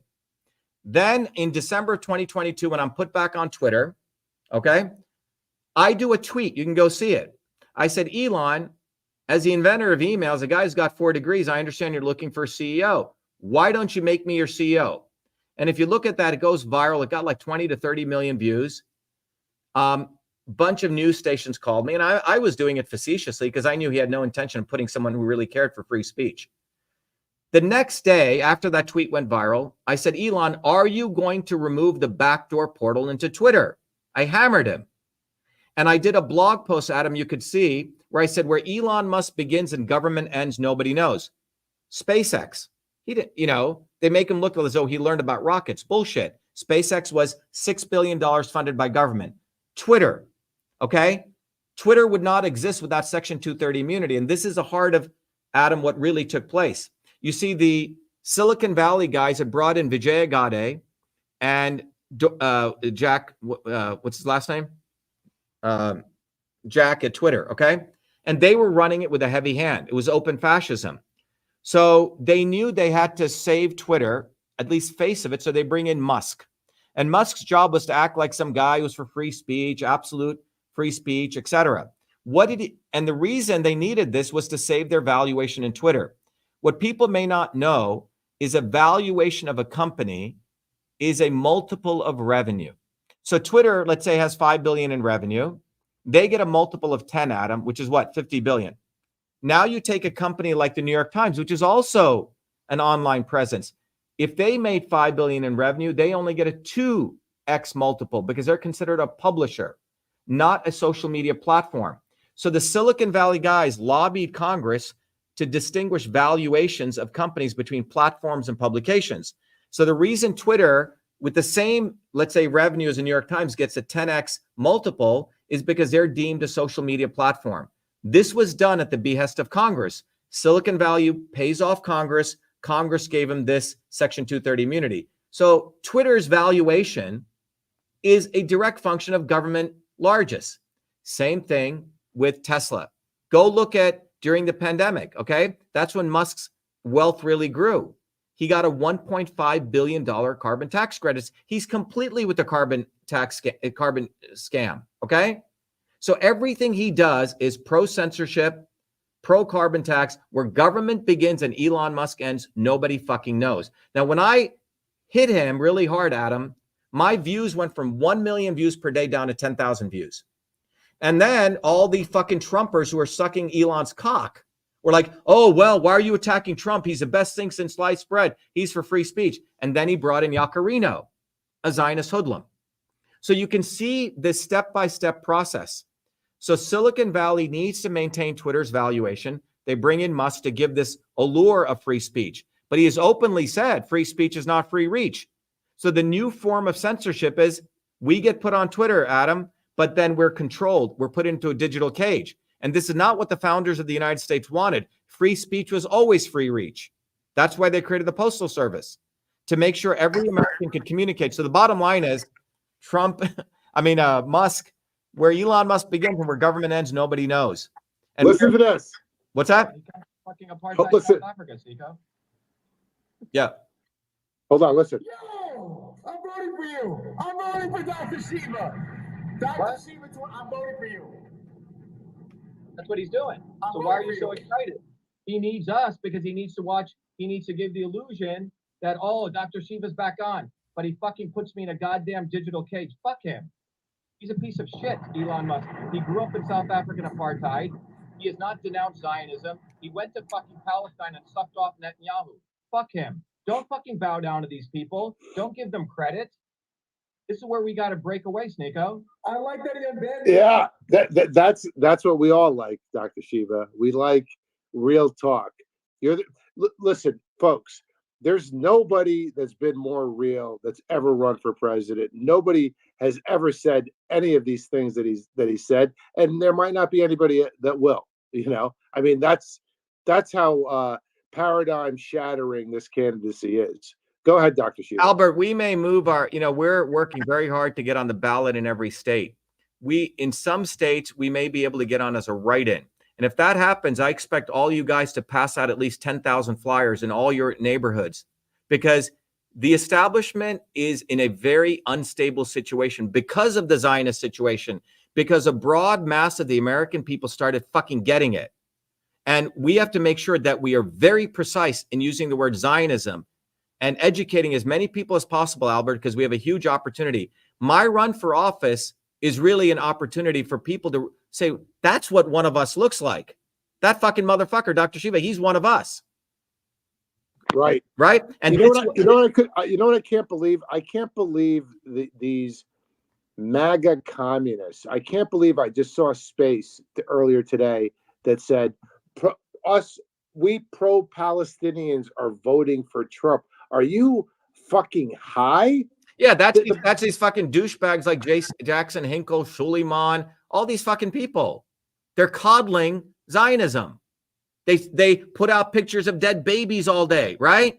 Get their views and clicks, get their subscribers, but then they coddle with Trump. They coddling, and they get put on Fucker Carlson's show. What the fuck? If you're seriously against the establishment, you're not going to be put on Fucker's show. You're not going to be put on Rogan's show. Joe Rogan follows me, but he was all pro Monsanto. I did 5 research papers exposing Monsanto in 2014. Eddie Bravo said, put Dr. Shiva on. Nothing. He's owned by fucking Ari Emanuel.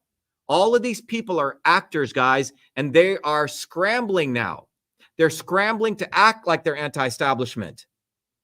And the litmus test is, what is their position on Zionism? And you will see, literally go do a search on Fucker's tweets. Not one word Zionism, but now he's talking about aliens and spirituality and fucking all sorts of other shit. 9/11, 30 years later. Are you fucking serious? Right. When he poo-pooed it when it first happened. Yeah, right? and same with you tinfoil hat conspiracy theorists are crazy. Same with election fraud. So I'm saying that the establishment, Mossad, look, Mossad's slogan is through deception, thou shalt do war. They're masters of this. They're masters of this. So the only way out to build a powerful movement, Albert, is we need enough people getting their heads screwed on right. Men need to be men, not fucking pussies. There's a lot of men who are pussies. In our movement, it's 70% women. Women have more balls than many men I've seen now. They're coddling all these people. Why the fuck are you coddling Trump? The guy's a That's why. Yes, exactly. That's why I'm going to let you just brought up women in the movement. That's why I just brought up Maria Farmer to ask you a question. Go ahead, Maria. Well, actually, yeah, I would just like to reiterate a lot of what. First of all, I'm so impressed by Dr. Shiva. I wasn't aware of him, believe it or not. I'm by design, Maria. By design. Yes, probably, most definitely. But, Dr. Shiva, you're going to want to Google Maria Farmer after this interview and know exactly who you just talking to right now. Okay. Go ahead. I just had to say that a lot of the people you guys are discussing are people, like Donald Trump. I reported him to the FBI in 1996. Who are the people that would never touch it with a 10-foot pole?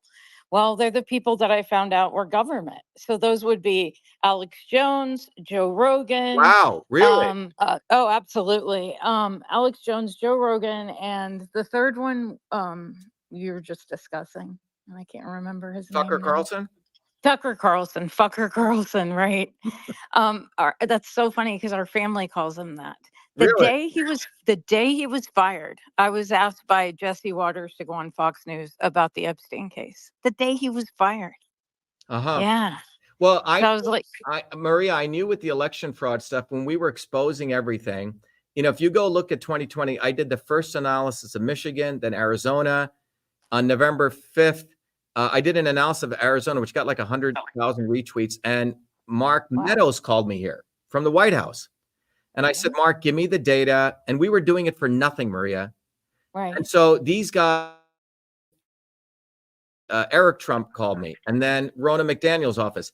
So the White House, the RNC, and the Trump campaign, none of them gave me the data. They used my data, though, Maria, to make a shitload of money. Now, why am I saying that? Of course.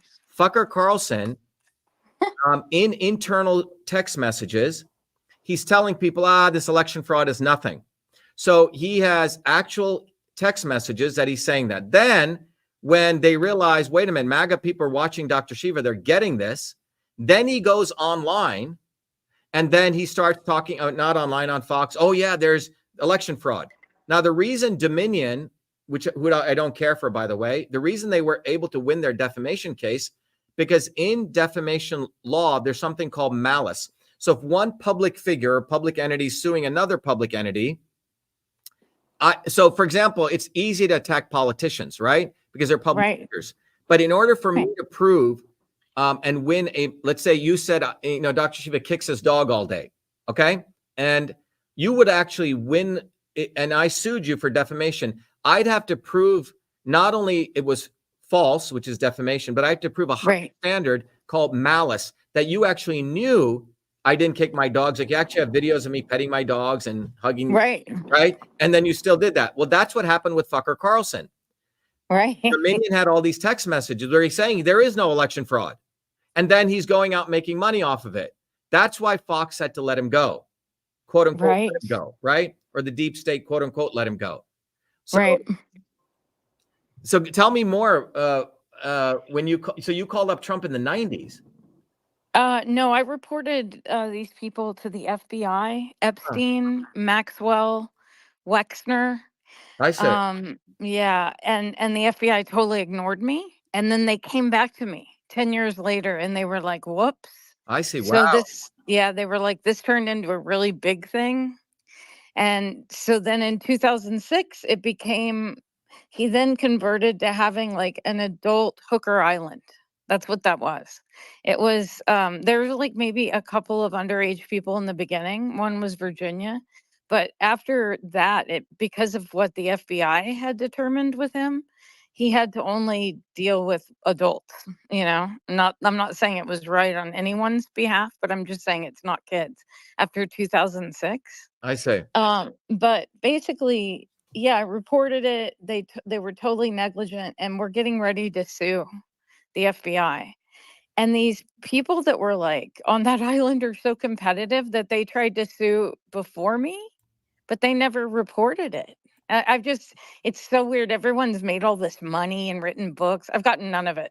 Nothing. I'm like, so when do I get something? I haven't gotten a slice of Epstein's pie, but I'm the only one who tried to prevent everybody from eating it. Yeah. Right. What's important to realize, Dr. Shiva, is both Maria and her sister were victims. Okay. No, of this whole, whatever you want to categorize it, honeypot, human compromising, Mossad, espionage. Pedophilia. It went on for years where I was in hiding and Ghislaine would call me and threaten my life in different ways and tell me that's how Mossad would do it, like shooting me twice in the back of the head. Don't worry about it. You won't see it coming. That's how Mossad does it. Well, Maria, what's important to understand with your story is that, and this is, I can empathize with it, because when you are truly independent of them and you expose truth about them, those who are connected to them will not share any of that truth at the right time. That's right. So this is a very, very important systems dynamic. So if you're truly independent, like we were truly independent, exposing this election fraud, exposing the backdoor portal to Twitter, we're telling fucker Carlson. And the reason him and Greenwald didn't do it is because they're still part of the plantation. They're on the fucking plantation. We're off the plantation like you were. So they don't want to give you any publicity. They don't want to give you any limelight, because that would develop your brand equity independent of them. You see? So they are. Oh, yes. And listen to this. It's even worse. The man who was my lawyer, David Boies, it ends up he was the lawyer for Weinstein. And Virginia. But worse. Yeah, he was Virginia's lawyer as well. Right. I mean, both of us. But way before, what's important about him is he was the lawyer for Bill Clinton, one of the people I reported when I reported Bill Clinton to the FBI. even more relevant is that when the Vanity Fair article was supposed to come out, David Boies put the kibosh on the article for Bill Clinton. And there was an Yeah. article that came out about it. So basically, then David Boies hunted me down, used a CIA agent to hunt me down, and then made sure I didn't get any money and got the women who stayed. I kid you not, one woman stayed 13 years. She left because he died. She recruited the whole time. She's worth just under 20 million now. Yeah. So You what they can't did make was it up. they paid off these people who were still on the plantation as house slaves. What's really Yes. parallel here is when I exposed the entire backdoor portal, the judge I was winning the cases by myself, Maria. The judge Oh, wow. appointed me a guy called Howard Cooper. He said, Dr. Shiva, you've done amazing. You've won this, you've exposed all this. Your briefs are phenomenal, but I have a special lawyer for you. His name is Howard Cooper. So he appointed me a lawyer, and he was supposed to do my briefs. Howard Cooper tells me, Shiva, just go back on Twitter. You'll be a hero, but drop all your claims against the government. And I didn't know at that time he was representing, guess who? Dershowitz. Of course. Against Epstein. So the lawyers serve judges. The lawyers serve the swarm. That's why the way out of this is we have to learn how to be pro se litigants. I was doing far better filing my own lawsuits, and it isn't that hard. You get good at it. So we need to, if anything, one of the goals that we want to do this year is to build an institute to train people how to be pro se litigants in federal court. That's cool. Because, that is so cool. Because the lawyers never want to take on the government. Because the goal of a lawyer is to become a judge. The goal of the lawyer is to do deal making. And, lawyers still carry the ESQ, right? They're esquire. It was one of the vestiges of nobility, right? So all of these fucking lawyers, if you are truly against the establishment, you're independent, they will fuck you over. And that's what David Boies did to you. Yes, he did. Yep. Isn't that something when these high-powered DC firms, instead of just hiring a PI to do whatever work, they can actually call the CIA? Because they're part of them. They're all David Boies is CIA. Yeah. I mean, I would almost guarantee it. He's one of the most well-known and powerful lawyers in the country. Yeah. Right. Well, I fired his ass the morning. Listen to me.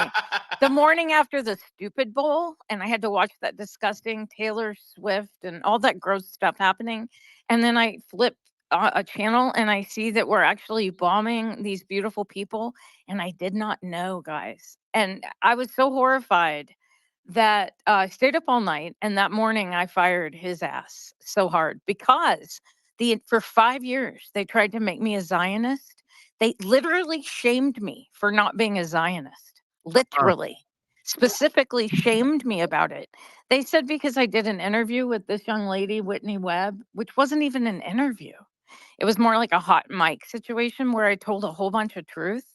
And they said because I did that I was a really bad person and now could no longer testify in a federal trial. But the FBI thought I could testify. They hunted me down and begged me to testify in a federal trial. It was all gaslighting. They even told me I didn't have cancer.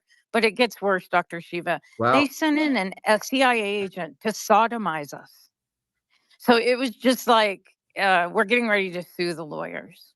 Because Maria, you've seen these people. You've seen the Donald Trumps, the Dershowitzes. They're so gross. All these people walking in and out of the brownstone in New York City and the Wexner compound in Ohio. So you've seen all these people. Yes. You reported and knew that Trump was part of this Epstein network in like the 90s, right? 99 or something? No, in 1996. 96. And didn't you have some type of lawsuit with Dershowitz? I saw he wrote like an op-ed in like Newsmax or something calling you an anti-Semite. No, listen to this. So what he did in that, I am absolutely not an anti-Semite. Now, their laws for what that means totally don't align with mine. Like, for example, I now personally, maybe my sister said it's because of trauma, but I think it's just because of watching. I don't believe a lot of history we've been taught that favors one group only. And so I'm having issues with that. And, people can call me whatever the hell they want. But Alan Dershowitz called me an anti-Semite based on truth that I told about Epstein. He didn't like it that I said I saw him ascending a stairwell, right? And so what he did is he took quotes from my Whitney Webb interview and chopped them and then put them back together again in different quotes. But So that was because you were exposing their Jewish supremacy. Jewish supremacy is what it is. Mhm. Yeah. And I What mean, are I'm some of the sorry, we things can they would say? pretend. What are some Pardon? of the examples of Ghislaine and Epstein's supremacy? Like I couldn't go eat with them at certain places because it was only for Jewish people. That's pretty bad. Like I grew up in the South and I remember hearing once the folklore that like one time they didn't let people in this country club, right? But I'd never seen it. And they said very, very ugly things about black people, pretty much anyone of color. Like it was hurtful. It hurt. And they're just the most racist human beings to the point where, well, it gave me a brain tumor. And then I got lymphoma throughout my thoracic cavity. And right now, Ghislaine Maxwell has people stalking me on behalf of her. And one of them is named Lady Victoria Hervey. She's lying about me. I'm having to spend my medical money because, you know, David Boies did not look out for me. So I'm having to spend my medical money. It's a terrifying thing. I'm having to spend it on this, you know, these people that are defaming me in the UK. It's 10 grand every time you blink. And it's terrifying. Anyway, so they're defaming me so badly. And Fergie is behind it, you know, that redhead. And then there's a woman that's running. This is why I wanted to mention this too. Running the campaign for Booby, okay, for Brainworm. And her name is Jessica Reed Krause. Now, why would Kennedy, who was on the Epstein jet quite a bit, why would he feel the need to have some random nobody B word defame me and Virginia? That's what she's doing for a living. And these are in Substacks. And under it is all these hideous people who are blaming me when I'm the only one who reported the pedophile ring. I'm the only one who called the FBI. People later, the girls called in 2006, but for 10 years, I was the only one who said anything. And then, of course, the teenagers and their parents called in 2006. And that's what got the FBI to work with me again, right? But for 10 years, they ignored me. And then they ignored me again. But this is what they said. They said, Maria, you need to testify in the federal trial because Alan Dershowitz and Louis Freeh are working in the private sector against all of you guys to discredit you, defame you. I didn't know that was Darvo, but basically in 2006, the FBI let me know. Well, I was asked by David Boies to file the affidavit that got, you know, Wexner, you know, on the griddle or on the grill. Got him, everyone's upset with him because of it, because I exposed him, because I backed the truth that Virginia was saying. That's it. Now, But then Virginia, I also did Virginia it looks like she struck a deal. Is that what with happened? Dershowitz. Well, Here's what I Yeah. what I think happened. There's something really creepy going on between those lawyers, Yeah. and I think she was being harassed so badly by Alan Uh-huh. Dershowitz. He would not let her live her life. This is my opinion. I believe he harassed her and threatened her until she just finally said fine, because I do not believe any money was exchanged at all. Uh-huh. And I do know that she told the truth. Yeah. And I do know this as well, that she's not the only one who accused him. So here's the thing, like the FBI is warning me in 2006 about him, but they were also telling me the guy who just used to be FBI is working now in the private sector. He was the head of the FBI, Louis Freeh. When I made the report in 96, he was the head of FBI. And then he went into the private sector and started working with Alan Dershowitz, knowing what he knew about all of us, to work against us. I don't think people understand the level of corruption with which we're dealing. And I only Excellent caught a point. glimpse. I caught a glimpse. Yeah, Think excellent about it. point. Excellent point. Let's circle back with that, right? The level of corruption is breathtaking, right? When you have high level government officials intimately working with the intelligence services, the state attorney's office, the State Department, all these people, high-powered attorneys, all when they do these FBI raids, it's not to collect evidence, it's to erase it, to destroy it in a lot of these cases, Yes. especially in something as sensitive as the Epstein case. Right. Or now we have Diddy. What's happening there? What are they doing? I believe all these people are like their employees that go a little bit rogue, get a little bit too loud with their actions and get caught, and they become an embarrassment. Yeah, So, like that's what happened with Russell Brand. I mean, all these guys are oh yeah, part of the establishment, so they get all the favors of the establishment. Then if they either stupidly or consciously step out of line, the interesting thing is they make them martyrs, so they get the second slice at the apple to make money on that. That's what's interesting yes. to watch. They even recycle victims. Exactly. Like some of the same victims are also victims of Diddy's and Russell Brand. Right. And right. Epstein. I'm like, what are the chances? But I'm saying Brand redoes his thing to act like he's a victim. So he becomes the victim. Right. Oh yeah. So it's very clever. Oh yeah. So it's all part of the DARVO. Mm-hmm. It's something that was invented by Mossad, and then David Boies used it against Rose McGowan. Huh. And on behalf of Harvey Weinstein. On behalf of Harvey Weinstein. Yeah. Then what are the chances that the person, his main client that I've reported to the FBI, what are the chances he digs me out of hiding to traumatize me with his very best friend, Stan Pottinger, that he travels with all over the world? What are the chances that he uses that guy to harm me physically and emotionally and to tell me I don't have cancer? It's all DARVO. It's all part of it. Dr. Shiva, how sick is America? Well, look, there's two parts of America, right? I think we need to make this distinguishing between the Swarm.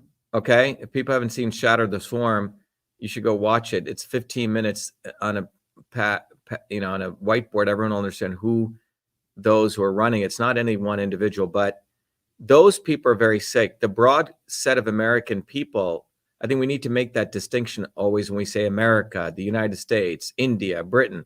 We need to make this very deep distinction between the ruling class and the everyday working person. Most of the everyday working people are victims. You see what I'm saying? They're the victims of the ruling class. So we have to show great sympathy and camaraderie with those people and mobilize them because they've been victimized. Otherwise, we can't say America is good, but it's the American ruling class, the American swarm. Those are the people that are absolutely sick. They've gotten away with so much. During the pandemic, 600 of them made $2.3 trillion. They increased their wealth massively. So it is ultimately about maximizing power, profit, control. And the more they do this with greater and greater ease, their hubris grows. And this is why the only way out of this, the future is offline. The future is mobilizing movements. And that's what I learned when I was about a 4-year-old kid growing up in the Indian caste system, that the future is mobilizing movements. It's only movements that have changed the world. Otherwise, you'll have 1,000 unfortunate, horrible stories like Maria, you're sharing, right? Because they have mastered victimization. They know how to do this in their sleep. They do this, they do this. They know the chess games. We can never win on their battleground, Albert. Never, never, never. We have to get off the fucking plantation mentally and emotionally and then fight from off the plantation. We can't be on their plantation trying to tweak it. This is why those people who get it have a duty to articulate it and be highly, highly critical of these people, not let them get away. You can't say, well, Joe Rogan says some good shit sometimes. No, he doesn't. He's a fucker. Oh, fucker Carlson just talked about 9/11. Well, fucker's getting it. No, he isn't. He's a fucker. People need to get it clear. These people are playing you. They're con men. They're worse than the Biden. Go ahead, Ethan. No, I was just going to say, I just want to ask one question. It's a little bit off topic, but I saw some people in my chat mentioning it, and you being the inventor of email, if you could just go through that and why you don't get the proper credit in some circles for that. Yeah, so let's talk about the invention of email. First of all, if you're over the age of 40, Ethan, how old are you? I'm 38. Okay, so you're around that. So if you go back to the office environment, 40 years plus or 50 years now, every office had what was called the inter-office mail system. The key word is system. It was a system of interconnected parts on how that office communicated. And this is, so if you went to an office of, when I grew up in the 1970s, I was at the age of 14, backing up before I get back to that, I grew up in India, which had a caste system. Okay. So, and and I've repeated the story many times, but it's okay to repeat it. My grandmother was a traditional healer in a small village practicing an ancient system of Indian medicine. And I saw her empirically heal people. So I was very interested in systems because as a child, I saw that I was, I went to a friend of mine's home and his mother kicked me out of the house, wouldn't even let me come into the house, gave me water in a different cup and was yelling at me, calling me, the word that meant I was a low caste Indian. And that's when I realized India had this caste system, that there was a difference between me and him. And that got me very interested in politics as a kid. And then I saw my grandmother, who had no degrees, heal people. So I was very interested in politics and medicine. When I came here in 1970, by the time I was 14, I wasn't just a nerd. I played sports and all these wonderful things I enjoyed. But by the time I was 14, I'd gone to New York University in a special program where 40 kids were selected to learn computer science at New York University, which was unheard of back then. Finished that program and started working full-time at a small medical college in Newark, New Jersey, what was now called Rutgers Medical School. And so here I was working as a 14-year-old, people 60, 50, and I was doing medical research, applying computing to understand why babies were dying in their sleep. And I ended up writing a research paper out of that before I came to MIT. But in that medical school, Ethan, many organizations had this thing called the inter-office mail system. So if you went to an organization, there were individual offices. Every office had a phone. There was no cell phones yet. Fax machines were just coming. So phone was a one-way, one office would call another office. These were doctors and researchers. And they had something called the inter-office mail system. And the memo was a medium of transaction. So if you went to one of these offices, a secretary, always a woman, had a typewriter on her desk. That was one thing. She had white paper that she would write something called a memo, which had a very specific format: to, from, subject, CC, which meant carbon copy, BCC, which meant blind carbon copy. So if that secretary had to write a memo, so for example, typically the guy I worked for, Dr. Michelson, you go to the secretary and say, Mildred, take this letter to Dr. blah, blah, blah, from Dr. Michelson.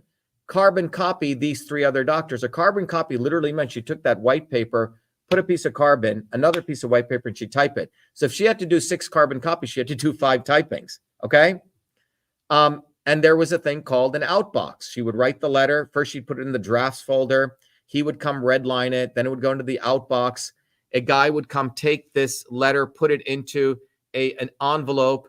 And then sometimes you had registered mail. So you had inbox, outbox, folders, file folders where things were. So this is a very complex system. As a 14-year-old kid, because I'd proved myself that I could program, I was asked to convert this entire system into the electronic version. And I wrote that in 50,000 lines of code. I'd stay awake until 2 a.m. in 8K of memory. And I named that system email. First of all, no one had ever converted this system into the electronic form. That's what I did.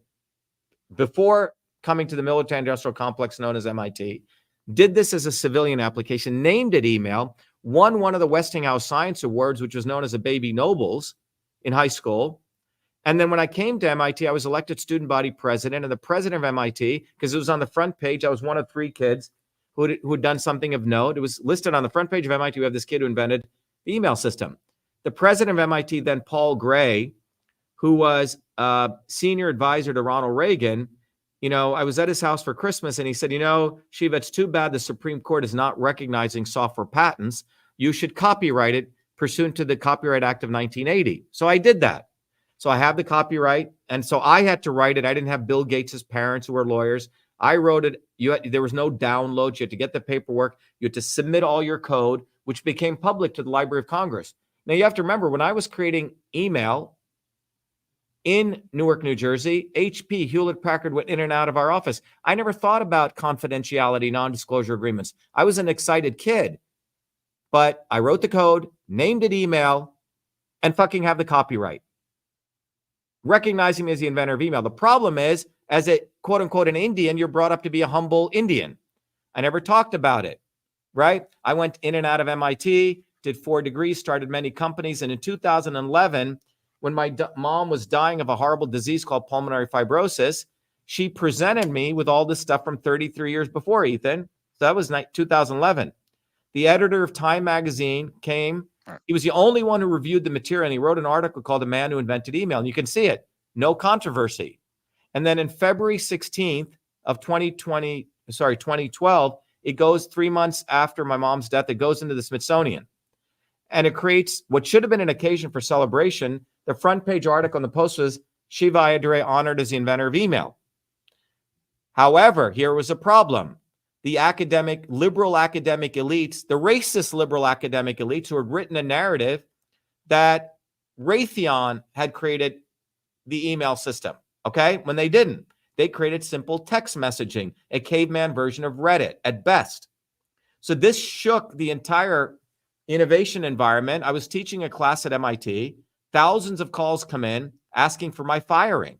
I'm teaching the class for free, by the way, not like Elizabeth Warren, okay? And that's when I realized, holy shit, what the fuck is going on? And I was called a curry-stained Indian who should be beaten and hanged. How dare I say this? And when I would try to find lawyers to defend me, they would say, oh, you're acting like you're Al Gore, who invented the internet. Chuckle, chuckle, chuckle. Finally, 4 years later in 2016, I met Charles Harder. Harder had sued Gawker Media, who had written all these defamatory articles, and he had gotten a $140 million judgment on behalf of Hulk Hogan. Charles looked at my stuff. He goes, holy shit, you invented email. We sued Gawker, and they claimed bankruptcy.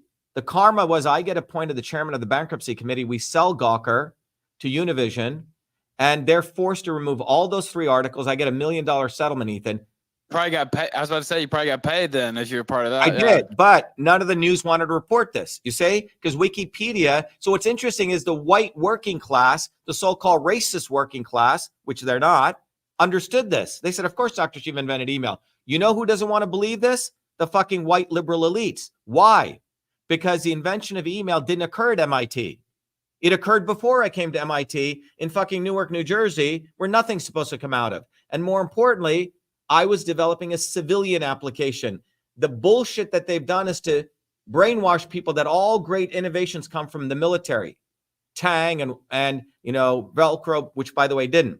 You see, they bamboozled the American public to think that, oh, give us military funding and we will create innovations like email. Well, email was not done by the military. It was done by me, a 14-year-old kid in Newark, New Jersey, who was helping secretaries go from the typewriter to the keyboard. And all the facts are so fucking obvious. It's not even black and white. I mean, it's not even gray.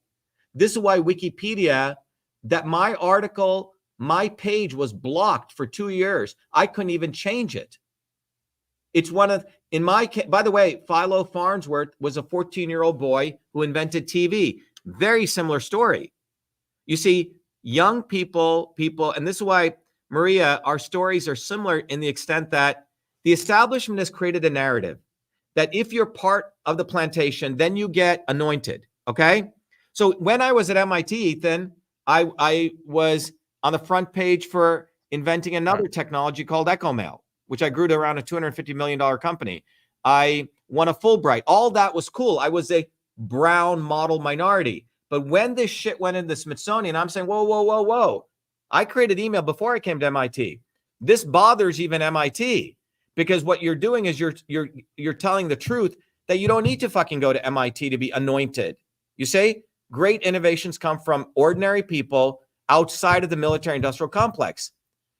I was winning my lawsuit and exposing the backdoor portal to Twitter, not being part of their grifter class.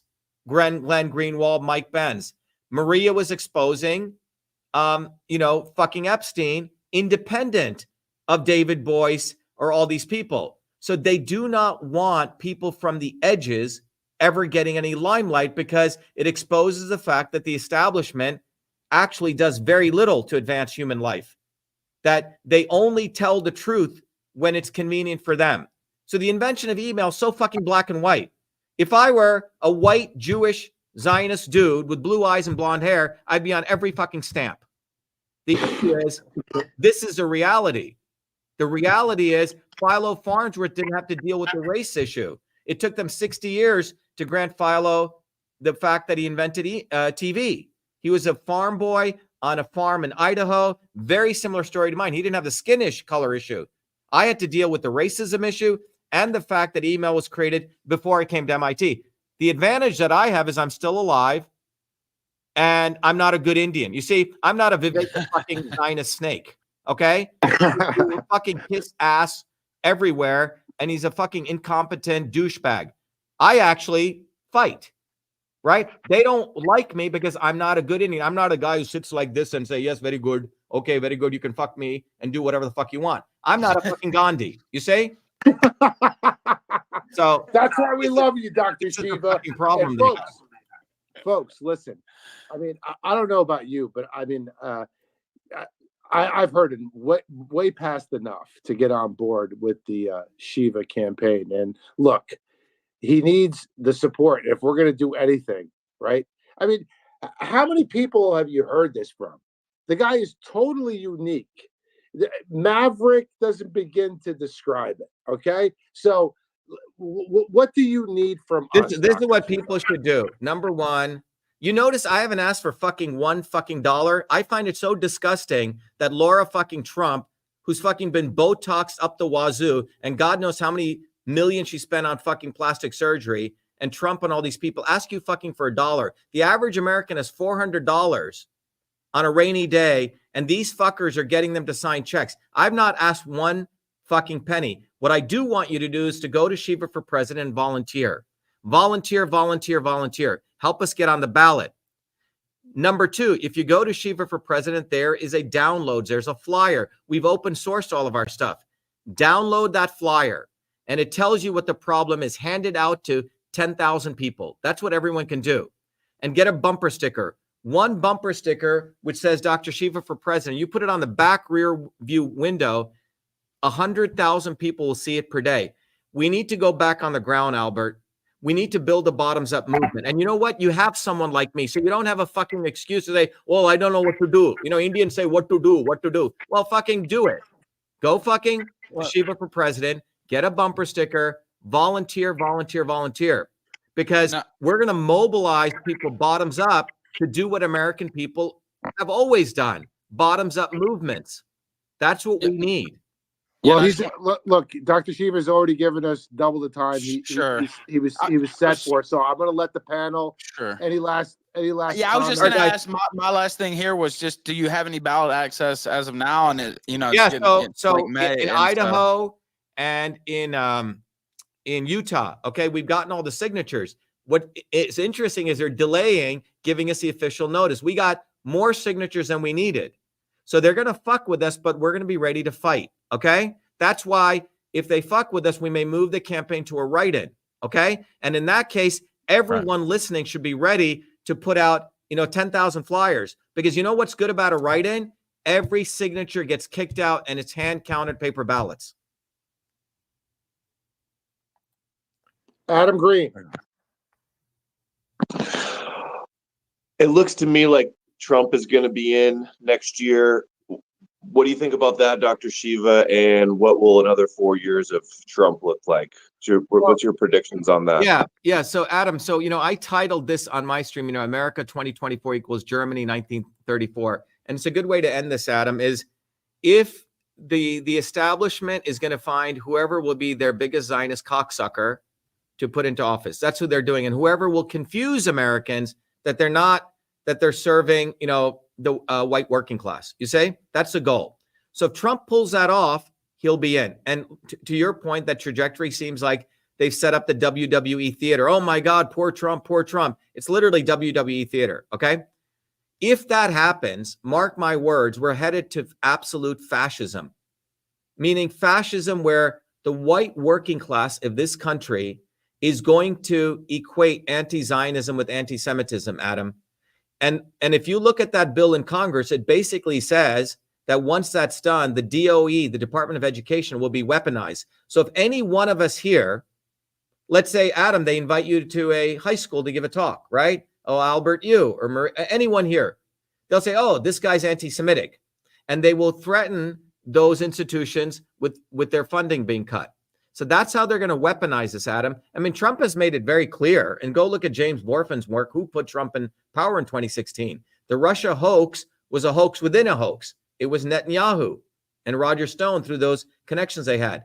So I think, getting back to what I said, the biggest thing we need to be concerned about is what Hitler did in 1934 for the elites is what Trump will do in 2024 for the elites. He will conflate anti-Zionism with anti-Semitism, which is massive, significant issue, because it basically absorbs the working class people into not fighting for their needs, Adam. We know the economic conditions of working people in this country is getting worse.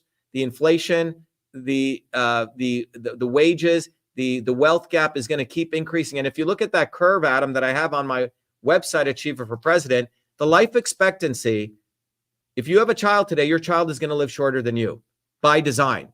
And so this is why I say we need a systems overhaul. So that's what Trump will deliver for them, Adam, handsomely. He will deliver them the equating of anti-Zionism with anti-Semitism. He will deliver them what Big Pharma wants. They're going to make mRNA a platform for everything. So that's what Trump will deliver. He'll just continue the process. But this time, all the MAGA white working class will give up any type of apprehension, any type of wisdom that they have started to learn to become awake, thinking he's their savior, Adam. That's what's going to happen. But that's why our movement exists. If our movement didn't exist, I wouldn't have optimism. But I exist. Truth, Freedom, Health exists. You guys exist. This is why we must educate people on this dynamic of the not so obvious establishment. Period. Well, if that's the qualifier, the biggest Zionist cocksucker wins, he will certainly win. Let's go to Maria. Maria, final question for Dr. Shiva. I just would like to thank you, Dr. Shiva. I'm so impressed and excited of just hearing from you. So that's all I have to say is thank you very much. Thank you, Maria, for your fight. But look, people need one of us. There's a lot more of us. There's 300 million of us, and there's about 10,000 of them in the United States. And there's 100,000 of them globally and 8 billion of us. The reason that this condition exists is not because of the obvious establishment. Please write this down. It is the not so obvious establishment who they perpetuate. Gandhi, Martin Luther King, Trump, Sanders. They create these people to make sure that we don't build a bottoms up movement and we don't have our house niggas like me, okay? They want us to be fucking field slaves. Ethan Ralph. Slaves. And this is what we all need to get off the fucking plantation mentally. And you have to eviscerate these people who are dawdling on both sides. They're opportunists, scumbags. Do not let them get away. You have to articulate this. You cannot let people say, well, Trump said some good things. Those people are our enemies. Or you need to slap them upside the head because they are leading us down the wrong path. And so there's more of us than them, and they know it. This is why they have a very unstable situation. And when you have instability in any type of engineering control system, you have to do two things. You have to increase data gathering, surveillance, and you have to increase control. That's where this is all headed, Adam. More control, more surveillance, because they have a highly unstable system. Anybody funneling you back into the two-party duopoly, which is a dying system, is not the answer. Ethan, you got a final question for Dr. Shiva? I just wanted to wish you good luck, and I hope you get as much ballot access. Yeah, you guys should help us. And thank you for talking to me again. You're on the kill stream as well at the same time. Thank you, Albert, for letting me co-host the space here. Listen, everyone, too many spaces. So let me end with this. Thanks, Ethan. Everyone listening, you have to do something. We have to, I'm sure you guys work out. You try to eat well. Working out is a discipline. You go exercise your physical muscles. You have to read and you have to do some, solve shit that helps your brain. But we have to exercise our citizenship muscles.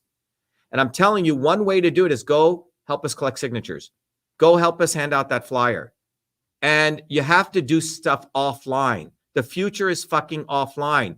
Talking to people offline. These mediums are highly controlled. And I'm telling you this as a technologist.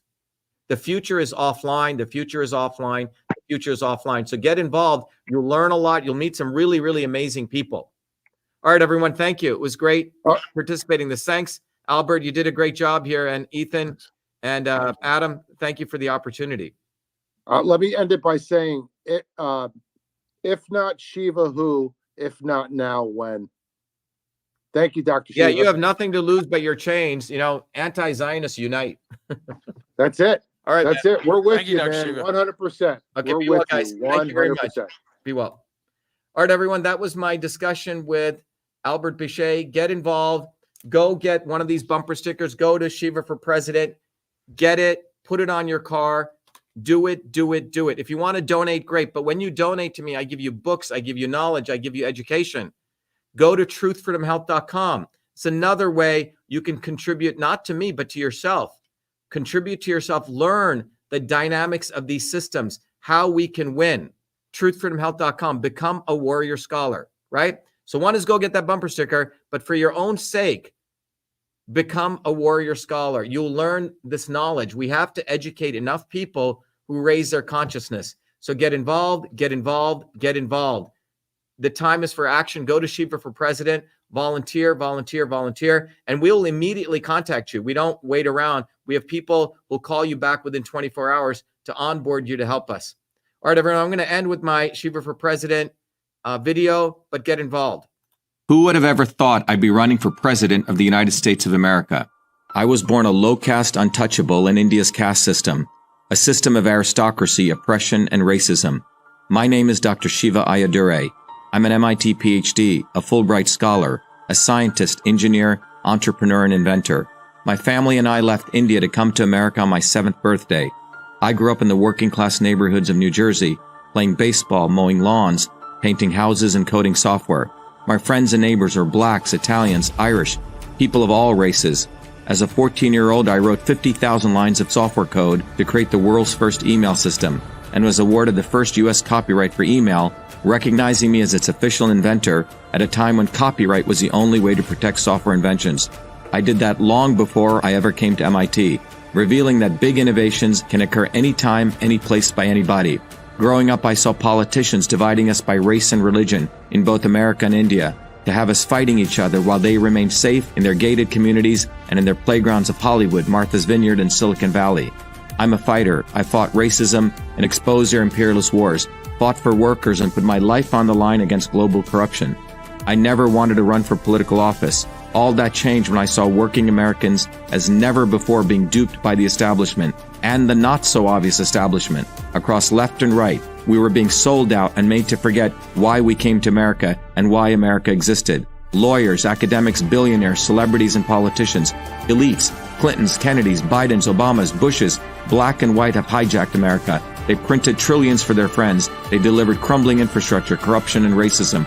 They've transferred trillions to themselves, dividing black and white, fear-mongering, and fake science, lockdowns and censorship, dirty air, food, and water, pushing drugs upon us, making us sicker. We've been sold out. One set of rules for them and another for us. We deserve a warrior with a history of courage in putting everything on the line for you, who believes in you, not them, who has created a movement bottoms up for truth, freedom, health.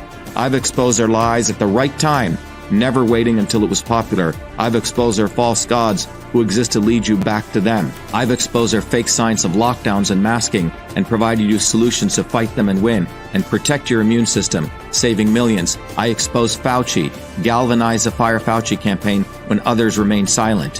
When they stole our election, we sued the government and Twitter in our historic 2020 federal lawsuit, exposing in bare view the government and big tech censorship infrastructure, the unholy alliance between government and social media companies. Where was Elon and his grifters? They stood by the sidelines and did nothing. They did not use their megaphones to help us when it could have made a big difference. Now our movement grows for truth, freedom, health, independent of all of them. Every day, millions are learning the science of systems, the knowledge the elites do not want you to have, so you may learn how to think, stand up, and fight, independent of the establishment of left and right and their fake heroes. Now it's time for you to join the movement, to win back America, to win back truth, win back freedom, win back your health. That's why I'm running for President of the United States. This race is about you. This race is about truth, freedom, health versus power, profit, control. We've had enough. they think will fall in line and vote again for their lawyers, celebrities, billionaires, and chosen ones from above. We choose our heroes from below, from the rank and file, who do what is right at the right time, not when it's convenient and popular. They can never represent us. What America needs is a movement by the working people, for the working people, who are educated, organized, decentralized, and fight for independence from their systems of control. And that movement exists. It's ready for you. We don't need them. We need us to go bottoms up, neighbor to neighbor. My journey, your journey are all the same. It's our time. It's time we had one of us. It's time to win back truth, freedom, health, to win back America. Be part of this historic movement, all the way to our victory on November 5th, 2024. If you're an American citizen, pledge your vote now for Dr. Shiva Ayyadurai, the independent candidate for U.S. President. No matter where you live, you can be a part of this. Volunteer as little as 20 minutes a day. Don't delay. This is Dr. Shiva Ayyadurai, and I approve this message, paid for by Dr. Shiva for President.